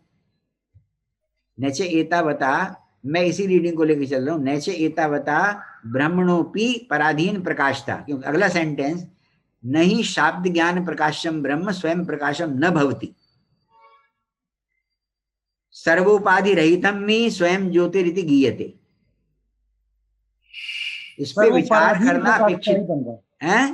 पराधीन प्रकाशता ही सही लग रहा है, क्योंकि सिद्धांती कह रहे हैं ना, तो सिद्धांती जो है वो न से कह के ना पर पक्ष का निषेध करेंगे। हाँ, वो तो है ही। तो बिल्कुल जो है वो न कह के पराधीन प्रकाशता ही उससे बन रहा है कि इससे ऐसा नहीं हो जाएगा इतने से। हाँ, सत्यमूर्ति, और उसको पढ़ो आगे, फिर उसको विचार करो। नहीं शाब्द ज्ञान प्रकाशम ब्रह्म स्वयं प्रकाशम न भवति, ये तो ऐसा लग रहा है इसको सपोर्ट कर रहा है। हाँ, सपोर्ट कर रहा है, ठीक है। पर आगे सर्वोपाधि रहित हम ही स्वयं ज्योतिरिति गीयते, सर्वोपाधि रहित ही स्वयं ज्योति कहा जाता है, न तो उपहितम अपि, जो उपहित है उसको नहीं कहा जाता। अब मैं प्रॉब्लम बता रहा हूं। यदि वृत्ति ब्रह्म विषयक है, और जिस समय हम, थोड़ा कंफ्यूज मत होना, जिस समय साक्षात्कार हमको होता है उस समय साक्षात्कार वृत्ति तो होती है ना, और ब्रह्म उसका विषय बनता है। विवरण स्कूल में वो वृत्ति का विषय शुद्ध ब्रह्म है ऐसा मानते हैं, पर मैं कह रहा हूं कि जिस समय हम, अब ये अखंडाकार जो वृत्ति हो रही है, ये अखंडाकार वृत्ति की यदि सत्ता है तो ये उपाधि कैसे नहीं हो सकती। तो जब तक वो अंतःकरण वृत्ति रहती है तब तक वो अंतःकरण वृत्ति से उपहित ही तो हो गया ना ब्रह्म, और जब वो उपहित हो गया तो ये जो सेंटेंस है, सर्वोपाधि रहित हम ही स्वयं ज्योति गीयते, इसके साथ उसका सामंजस्य नहीं बैठेगा। मेरे को ये प्रॉब्लम थी। तो इससे पहले वाले सेंटेंस के साथ भी नहीं बैठेगा सर? हाँ, एग्जैक्टली। नहीं शाब्द ज्ञान प्रकाशम ब्रह्म स्वयं प्रकाशम न भवति, नहीं शाब्द ज्ञान प्रकाशम ब्रह्म स्वयं प्रकाशम नहीं कह रहे हैं ना वो तो। हाँ, यहाँ पर इसका ये मतलब नहीं है कि शब्द ये हमको रियलाइज हो रहा है वो, क्योंकि भामतीकार शब्द ज्ञान से ब्रह्म का तत्वमसी वाक्य से जैसे ज्ञान मानते हैं विवरण स्कूल वाले, वैसा नहीं मान रहे। इसका मतलब शब्द ज्ञान से तो हमको इंटेलेक्चुअल कॉम्प्रिहेंशन हो रहा है ब्रह्म का। वो इंटेलेक्चुअल कॉम्प्रिहेंशन होना उसकी स्वयं प्रकाशता में बाधक नहीं है। फिर सर्वोपाधि रहितम ही स्वयं ज्योति गीयते, इसका क्या अर्थ हुआ? ये इसका अर्थ हुआ कि कोई भी यदि उपाधि नहीं है तो उसको स्वयं ज्योति कहा जाता। आगे चल के खुद कह रहे हैं कि अंतःकरण उपाधि है उसकी। यही तो पोर्शन है ना डिफिकल्ट। सर्वोपाधि रहितम ही स्वयं ज्योति दिगी न तो यथा स्म भगवान भाष्य, और कोई कह रहे हैं भगवान भाष्यकार भी तो स्वयं कह रहे हैं नायम एकांतेन विषय। एकांतेन यानी ये ब्रह्म विषय नहीं हो ऐसी बात नहीं है। इतनी बात। अब आगे चलो फिर उसको मिलाना इससे। न च अंतःकरण वृत्तौ अपि अस्य साक्षात्कारे सर्वोपाधि विनिर्मोका, और अंतःकरण की वृत्ति में इसका साक्षात्कार हो जाता है तो सारी उपाधियों से मुक्ति नहीं होती। ये लोग कह रहे हैं देखो, न च अंतःकरण वृत्तौ अप्यस्य साक्षात्कारे सर्वोपाधि विनिर्मोका। समझ आई जी? अब लग रहा है ना ये कि वो मान रहे हैं उसको उपाधि। जब अंतःकरण वृत्ति में ब्रह्म का साक्षात्कार हो रहा है तो सर्व उपाधि का विनिर्मोह यानी कि उसका राहित्य नहीं होता। सर्व उपाधि अभाव या सर्व उपाधि राहित्य नहीं है। लेकिन एक आगे चल रहे हैं, वो बात कर रहे हैं तस्यैव तदुपाधे विनश्यद अवस्थस्य स्वपरोपाधि विरोधिनो विद्यमानत्वात्। जिस समय वो ब्रह्म साक्षात्कार वृत्ति है ना, वो उपाधि विनश्यद अवस्था है। जैसे अयुत सिद्ध में मानते हैं ना हम कि अयुत सिद्ध किसे कहते हैं? एकम अविनश्यद अपराश्रितम एव अवतिष्ठते तव सिद्ध ययोर द्वयोर मध्य। जैसे तंतु नष्ट हो गए, तंतु नष्ट हो गए तो जो पट है वो विनश्यद अवस्था हो गया। पट विनश्यद अवस्था वाला हो गया तंतु के नाश होने पर। इस समय तंतु और पट अलग अलग रह रहे हैं।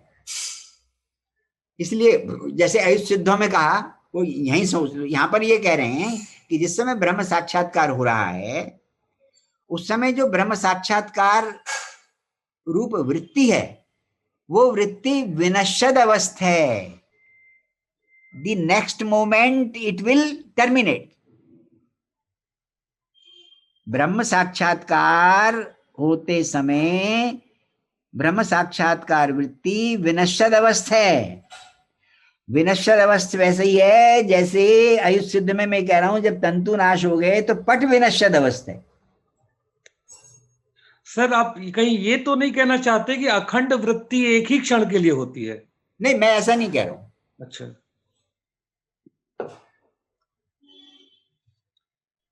वो तो वो केवल इतनी बात इंपॉर्टेंट है कि यदि अखंडाकार वृत्ति है तो वो भी उपाधि है, इसलिए ब्रह्म निरुपाधिक नहीं हुआ ना।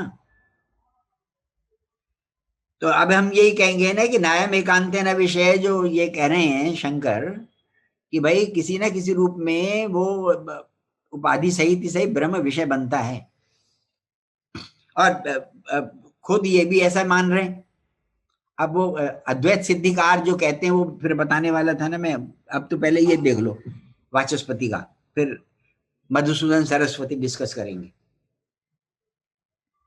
तस्यैव तदुपाधे विनश्यद अवस्थस्य, वो उपाधि कैसी है? स्वपर विरोधिनो। वो स्व का मतलब है वो अपनी भी विरोधी है और पर माने अविद्या की भी विरोधी है। अर्थात मैं पॉइंट अब ऐड कर रहा हूं उसमें, जब हमको साक्षात्कार होता है, साक्षात्कार वृत्ति उत्पन्न होती है अंतःकरण में, वो जो साक्षात्कार वृत्ति है वो अज्ञान का नाश कर देती है। पर विरोधिनी कहा ना, पर विरोधिनी, पर विरोधिनो, और स्वयं माने वो अपनी भी विरोधी है। अर्थात अज्ञान को नाश करने के बाद ब्रह्म ज्ञान का अनुभव कराने के बाद वो वृत्ति भी स्वयं नष्ट हो जाती है, केवल मात्र ब्रह्म ही ब्रह्म रहते हैं, ये कहना चाह रहे हैं। अच्छा, वो ये कहते हैं कि भाई यदि ऐसा नहीं मानेंगे तो तस्यैव तदुपाधेर विनश्यद अवस्थस्य स्वपरोपाधि विरोधिनो विद्यमानत्वात्, और इसीलिए वो कह रहे हैं नच अंतःकरण वृत्तोपि यस्य साक्षात्कारे सर्वोपाधि विनिर्मोक, उस विनिर्मोक को जस्टिफाई कर रहे हैं इससे। तस्यैव तदुपाधे विनश्यद अवस्थस्य स्वपरोपाधि विरोधिनो विद्यमानत्वात्, स्व पर, स्व का भी नाश विरोधी है और पर की भी विरोधी है, यानी ब्रह्माकार वृत्ति अपनी भी विरोधी है और अज्ञान की भी विरोधी है। स्व पर विरोध उपाधि विरोधिनो विद्यमानत्वात्, ये पॉइंट समझ में आ रहा है ना? नच अंतःकरण वृत्तौ अपि साक्षात्कारे सर्वोपाधि विनिर्मुख। सत्यमूर्ति हाँ, नहीं समझ में तो आ रहा है सर, वही पहले आपने जो समस्या उठाई है ना उसका समाधान समझ में नहीं आ रहा है। समाधान समझ, यही तो मैं कह रहा हूँ, समाधान पहले इसको समझ लो अच्छी तरह और फिर विचार करना। ठीक है। है, इसमें ये समझ में आ रहा है हाँ कि ये जो है ये अभी पूरी तरह से नष्ट नहीं हुई है ये वृत्ति, लेकिन ये विनश्यद अवस्था है। हाँ, विनश्यद अवस्था का मतलब ये है कि नेक्स्ट मोमेंट में इसको नष्ट हो जाने वाली है। हाँ, और इसका मतलब ये हुआ कि जैसे ही ये नष्ट हो जाएगी वैसे ही ब्रह्म साक्षात्कार हो जाएगा। नहीं, साक्षात्कार तो भाई साक्षात्कार किसको होगा? मतलब वो वृत्ति रहित साक्षात्कार हो जाएगा, मतलब अहम ब्रह्मास्मि का स्वरूप स्पष्ट हो जाएगा। किसको हो जाएगा? साधक को, जो भी। तो यही तो बात है कि वो जो अनुभव हो रहा है ना, उस अनुभव की प्रॉब्लम को तो लेके कह रहे हैं। आगे उसके अंदर, वो वृत्ति के अंदर चैतन्य प्रतिबिंबित है, अभी वो वृत्ति है। ब्रह्म साक्षात्कार हो नहीं जाएगा, वो ब्रह्म साक्षात्कार ही है वो वृत्ति। हाँ, वो ये मधुसूदन कहते हैं। अन्यथा विनश्यद अवस्था है ना सर? है, वृत्ति तो विनश्यद अवस्था है। नहीं, विनश्यद अवस्था है, लेकिन अभी विनष्ट कहाँ हुई है? वो नेक्स्ट मोमेंट में होने वाली है। हाँ, तो जब हो जाएगी तब देखी जाएगी ना। जिस समय वो रह रही है तब तक तो उपाधि है ही। हाँ, तब तक तो है। हाँ, तब उसको कह रहे हैं कि वो विद्यमान है। अन्यथा यदि विद्यमान नहीं मानोगे तो आगे बता रहे हैं, चैतन्य छायापत्तिम विना अंतःकरण वृत्ते स्वयं अचेतनायाः प्रकाशत्वानुपपत्तौ साक्षात्कारत्वायोगात्। नहीं तो यदि वृत्ति को आप विद्यमान नहीं मानोगे तो उसमें जो चैतन्य का प्रतिबिंब पड़ रहा है उसकी छाया के बिना, अंतःकरण की वृत्ति तो स्वयं अचेतन है, वो प्रकाश रूपा नहीं है ना। वो जैसे घट का हमको जब ज्ञान होता है तो घटाकार वृत्ति में जब तक प्रतिबिंबित चैतन्य नहीं होगा तो घट का ज्ञान नहीं होगा। इसी प्रकार वो साक्षात्कार रूप जो वृत्ति है उसमें चैतन्य प्रतिबिंबित वृत्ति होगी तो प्रतिबिंबित होगा ना। और स्वयं अंतःकरण की वृत्ति से मान लो उसका विषय बने, ऐसा नहीं। वो अंतःकरण की वृत्ति है, वो स्वयं अचेतन है, वो प्रकाश रूप नहीं है। तभी का प्रकाशत्वानुपत्तौ स्वयं अचेतनाया, तो वो बिना प्रतिबिंब के साक्षात्कार नहीं माना जाएगा। बिना प्रतिबिंब के साक्षात्कारत्वा अयोगात्। तो इसका मतलब सर्वोपाधि विनिर्मुख नहीं हुआ ना। और जब सर्वोपाधि विनिर्मुख नहीं हुआ तो नैचे एतावता ब्रह्मणोपि पराधीन प्रकाशता, ये भी बात थोड़ी डाउटफुल हो जाती है। जरा सोचना इसके बारे में, मैं भी विचार कर रहा हूं। नच अनुमित भावित वन्नी साक्षात्कारवत प्रतिभात्वेन अस्य अप्रामाण्यम। और अनुमित, जैसे अनुमान किया हुआ था वन्नी का, उससे वन्नी भावित साक्षात्कार की तरह ये प्रतिभात्वेन ये इंट्यूशन है और इसलिए अप्रामाण्य है, ऐसी बात नहीं है, क्योंकि वन्नी तो वहां परोक्ष थी और यहाँ तत्र वन्यत्व लक्षण से परोक्षत्वात्, वन्य का स्वरूप परोक्षतमा। यह तू ब्रह्म रूप उपाधि कलुषित जीवस्य प्रागपि अपरोक्षत्वात्। यहाँ तो ब्रह्म रूप जो जीव है, जो उपाधि से कलुषित है, वो तो पहले भी अपरोक्ष ही था, इसलिए ये अप्रमाणिक नहीं हुआ, वो तो परोक्ष था। इसलिए वन्नी का साक्षात्कार प्रातिभ ज्ञान की तरह अप्रामाणिक माना गया था पहले, जैसे बताया। ठंड में ठिठुरे हुए आदमी को जो वन्नी का साक्षात्कार हो रहा है वो परोक्ष है वन्नी। लेकिन यहाँ जब जीवात्मा जो है, जीवात्मा के अंतःकरण में जब वो वृत्ति बन रही है, उसमें प्रतिबिंबित चैतन्य से साक्षात्कार हो रहा है, तो ये जो ज्ञान है ये अप्रामाणिक नहीं है।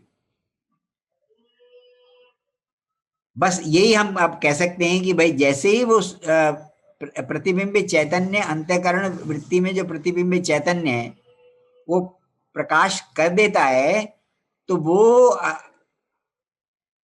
अंतःकरण सहित सारी चीजें एक प्रकार से ड्राउंड हो जाती हैं। ड्राउंड माने नहीं रहती, और केवल वो आत्मा ही आत्मा प्रसन्न रूप से, केवल रूप से भाषित होती रहती। ये जो इन्होंने बताया है, इसको आप बड़े ध्यान से देखना और इसके बारे में ये करना कि वो रीडिंग ठीक है या नहीं। वही रीडिंग, नचे एतावता ब्रह्मणो पराधीन प्रकाशता।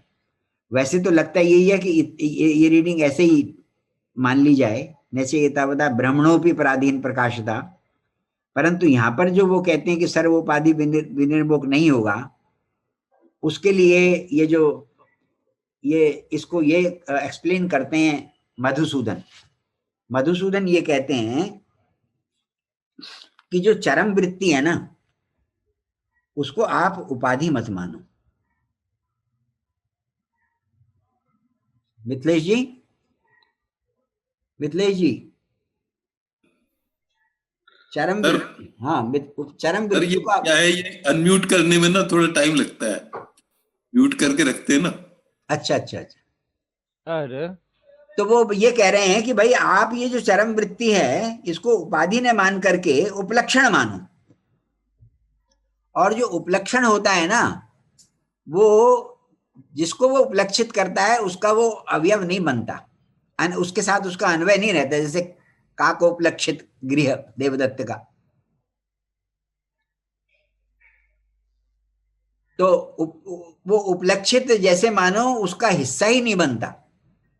इसलिए कहा है ना, चरम वृत्त्युपलक्षितस्य आत्मनो अज्ञान हानि रूपत्वात्। ये मधुसूदन सरस्वती कह रहे हैं। निवृत्तिरात्मा मोहस्य जातत्वेन उपलक्षित उपलक्षण नाशेपि स्यान् मुक्ति पाचकादिवत्। जैसे पाचक की उपाधि होती है पाक उपलक्षित पाचक होता है ना, उसका उपलक्षण यानी पाक यदि वो नहीं भी कर रहा है तो अभी पाचक ही रहेगा। ऐसे ही चरम वृत्ति उपलक्षित आत्मनो, चरम वृत्ति से उपलक्षित जो आत्मा है वो आत्मा ही अज्ञान हानि रूप है। यानी आत्मा में और अज्ञान हानि में आइडेंटिटी बता रहे हैं।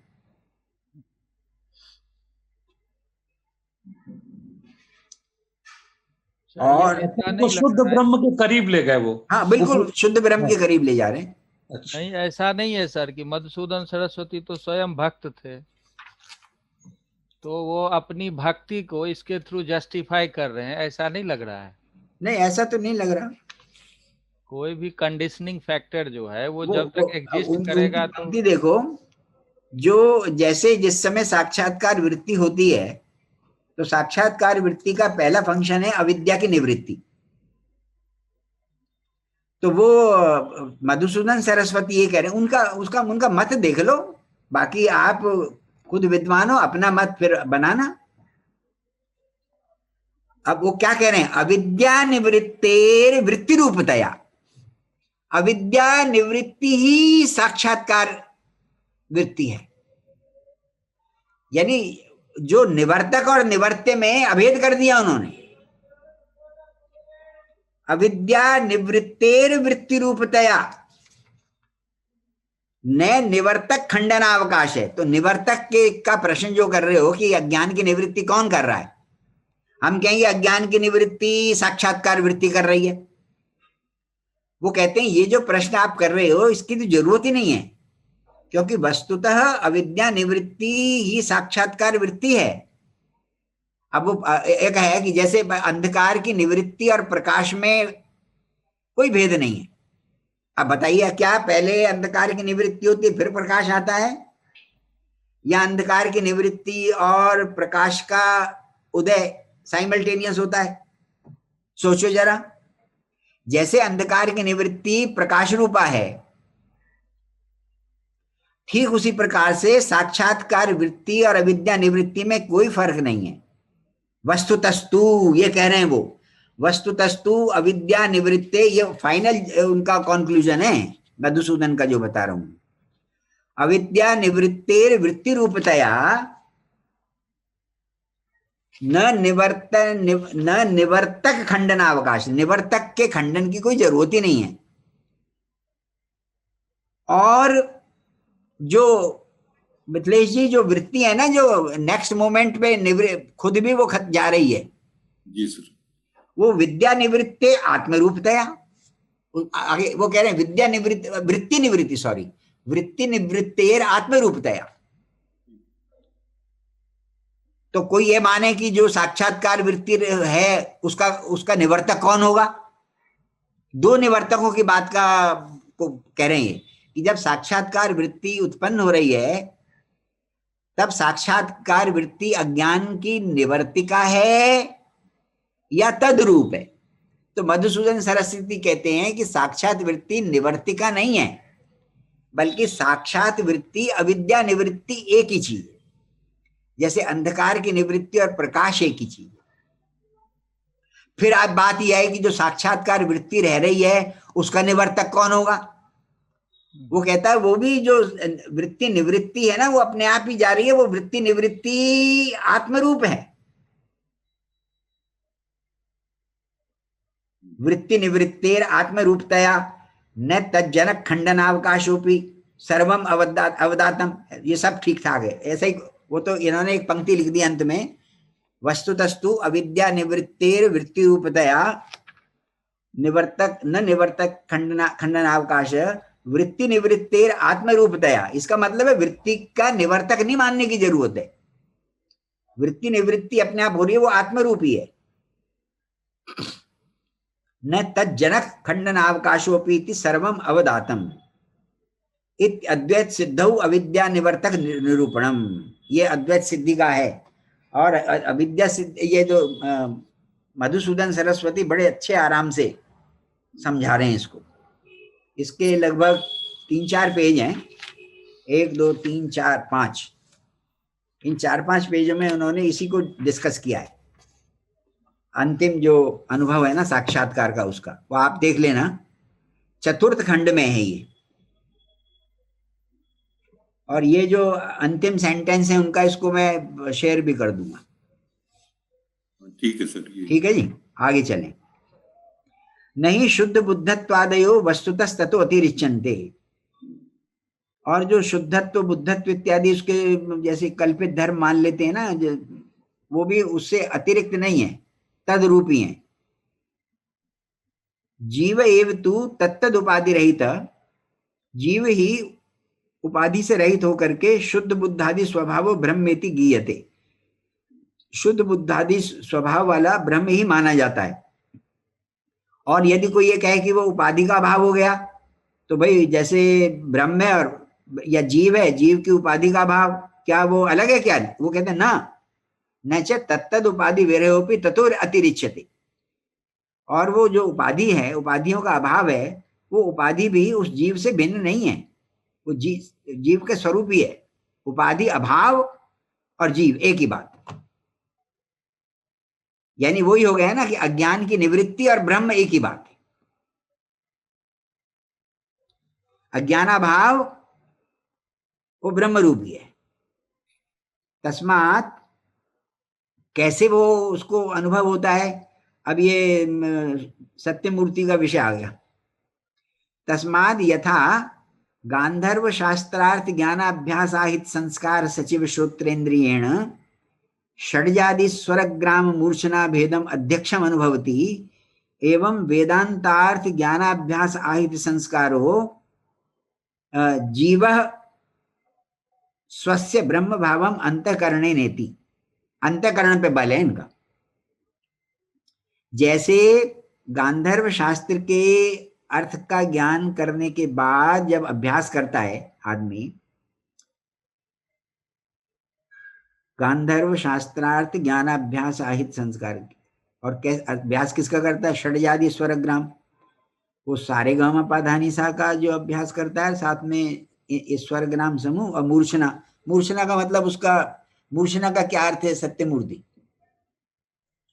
सर वो आजकल जो है ना उसको कॉर्ड मानते हैं, ठीक है। जैसे मान लीजिए कोई षड से गा रहा है, तो वो सेम केस में यदि पंचम से गाया जाए ना, यदि कुछ राग ऐसे होते हैं ना कि वो लगता है कि वही चीज थोड़ा ऊपर के स्केल में गा रहे, तो कई बार लड़का और लड़की जो है ना वो अलग अलग स्केल में दो जगह से गाते हुए भी ना वो सुंदर हारमोनी बनाते हैं, वही मूर्छना। हाँ, वो तो समझ गया मैं कि जैसे मान लो कोई पुरुष गा रहा है तो वो काले से शुरू करेगा, हाँ काली एक से और यदि स्त्री को गा रही तो सफेद से, हाँ ऐसा। हाँ, तो काली 4 और काली 1 पर गाएंगे ना यदि कुछ रागों को, तो बिल्कुल एक जैसा ही स्ट्रक्चर चलेगा। हाँ हाँ हाँ, ये जो मूर्छना है इसका अभ्यास होगा तभी तो पता चलेगा ना। हाँ हाँ हाँ, वो जो हमारा कान है, तो मूर्छना का अर्थ तान नहीं होता है? नहीं, मूर्छना तान नहीं होता। इसमें तो आरोह अवरोह लिखा है नीचे कल्पतरु में, तो मूर्छना तो तेषाम आरोह अवरोह, वही वाली बात है जो बता रहे हैं ये, कि जैसे स्त्री यदि गा रही है तो उसका जो स्केल है वो थोड़ा पहले से शुरू होगा वो, और जब पुरुष गा रहा है तो थोड़ा बाद से शुरू होगा। जैसे उदाहरण के लिए भूयो भूया स्वयं अपि कृता मूर्छनाम विस्मरंती में भी ना वही अभिप्रेत है कि वो जो नायिका है ना वो अपने नायक के साथ अलग अलग स्केल पे कैसे हारमोनी करती थी उसको वो याद कर रही है जो बनाया था। अच्छा।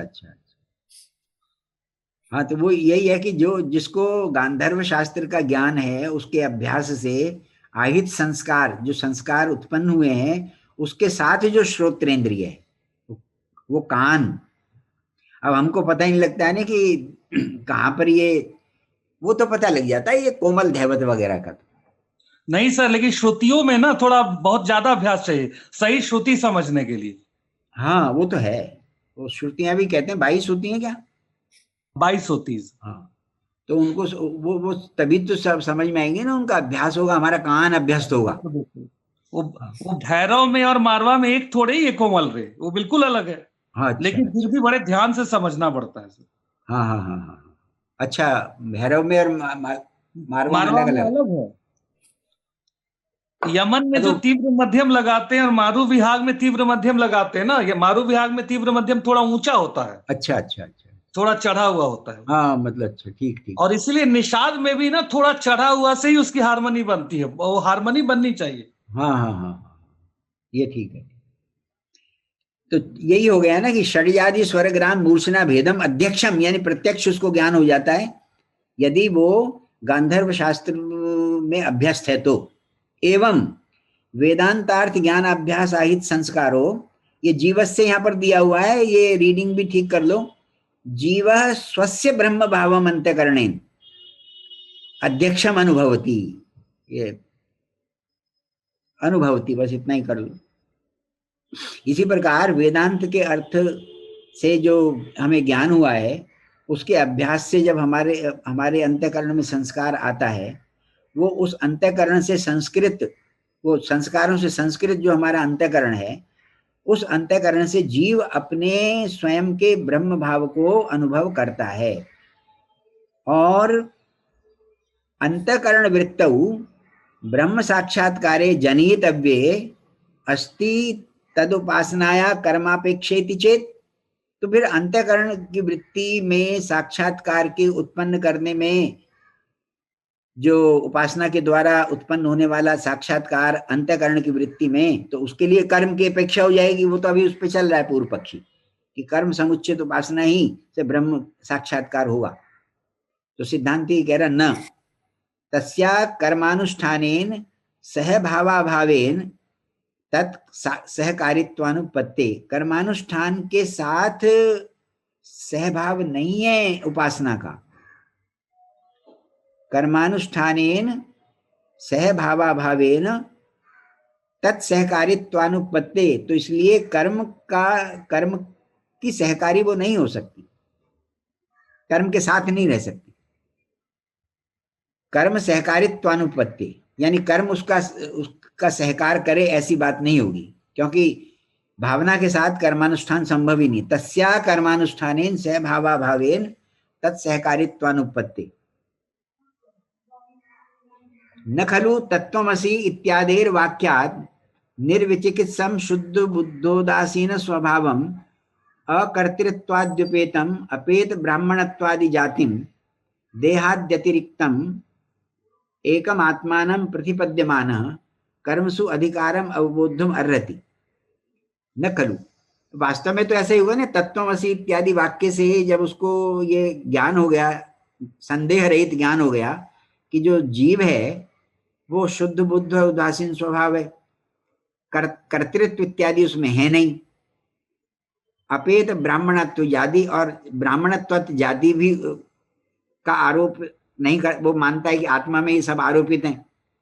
अकर्तृत्व उसमें नहीं है, ब्राह्मणत्वादि जाति उसमें नहीं है, और वो देह आदि से अतिरिक्त है। देहाद्य अतिरिक्त एकम आत्मानम, जब वो एक आत्मा को जान लेगा तो कर्म में तो उसका अधिकार हो ही नहीं सकता। कर्म सु अधिकारम अवबोधुम न अर्हति, कर्म में अधिकार नहीं है।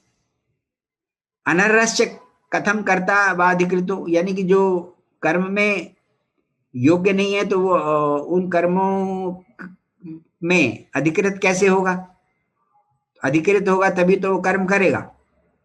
तो ऐसा आत्मा, जो ऐसा व्यक्ति, ऐसा उपासक जो जीव को ऐसा मान रहा है कि उसमें कर्तृत्व नहीं होता, उसमें ब्राह्मणत्व इत्यादि जाति नहीं है, ये सब आरोपण है, आरोप सारे खत्म हो गए। जब वो आरोप खत्म हो गए तो कर्म में अयोग्य हो गया, और जब वो कर्मों में अनर्ह है तो वो अधिकृत कैसे होगा? और यदि उच्चेत निश्चितेपि तत्वे विपर्यास निबंधनो व्यवहारो अनुवर्तमानो दृश्यते यथा गुडस्य माधुर्य विनिश्चये पित्तोपहत इंद्रियाणाम तिक्तावभासानुवृत्ति। जैसे जो व्यक्ति जिसमें पित्त बहुत ज्यादा हो जाता है, उस व्यक्ति की जो रसनेन्द्रिय है, यदि पित्त के कारण आक्रांत है, पित्त से या पित्त से दूषित है, रसनेन्द्रिय में दोष आ गया है पित्त के आधिक्य के कारण, तो ऐसा व्यक्ति जिसको गुड़ के माधुर्य का विनिश्चय है, वो जानता है कि गुड़ मीठा होता है, फिर भी वो जब उस गुड़ को खाता है तो उसकी जबान पर वो कड़वा लगता है। तिक्त माने नीम की तरह लगता है, तिक्त का माने कड़वा है। तिक्तावभास अनुवृत्ति। तो जो पित्तोपहत इंद्रिय व्यक्ति है, जब गुड़ का उनने भले माधुर्य का निश्चय कर लिया है कि गुड़ मधुरता वाला ही होता है, फिर भी वो पित्त की अनुवृत्ति के कारण, पित्त का जब तक उसमें असर है तब भी वो गुड़ का आस्वादन करके थूक देता है। थूत कृत्य त्यागात। लेकिन उसकी तिक्तता में उसकी श्रद्धा नहीं होती।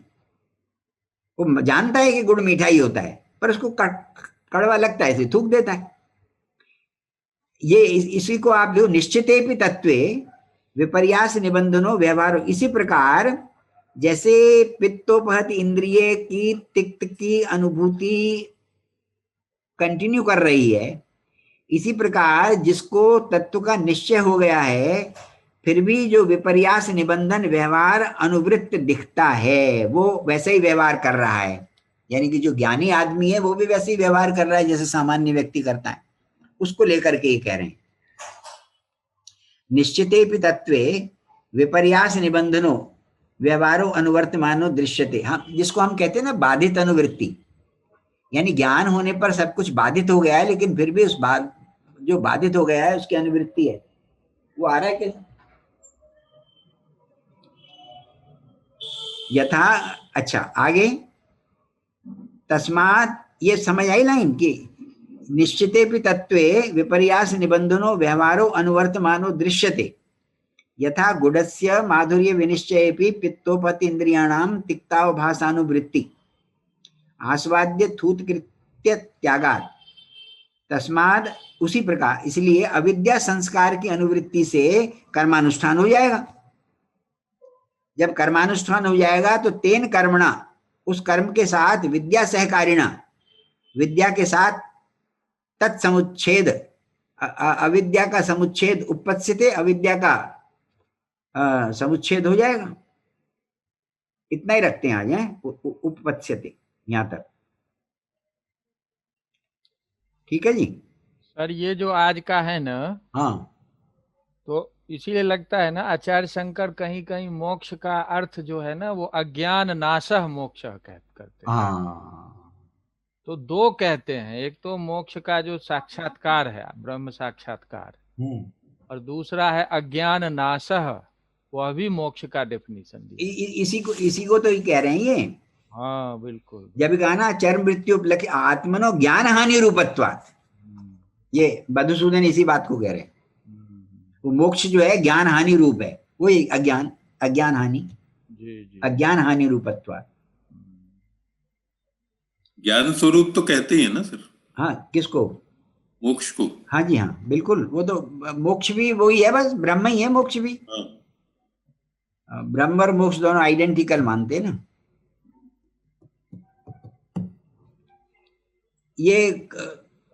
ये जो है ना आगे जो, ये तो आप कर लीजिएगा, आसान है। न च कर्म अविद्यात्मकम कथम अविद्या मुच्छिनत्ति कर्मणो वा तदुच्छेद कुत उच्छेद सजाती है। करवा ही दीजिएगा आप सर, हैं?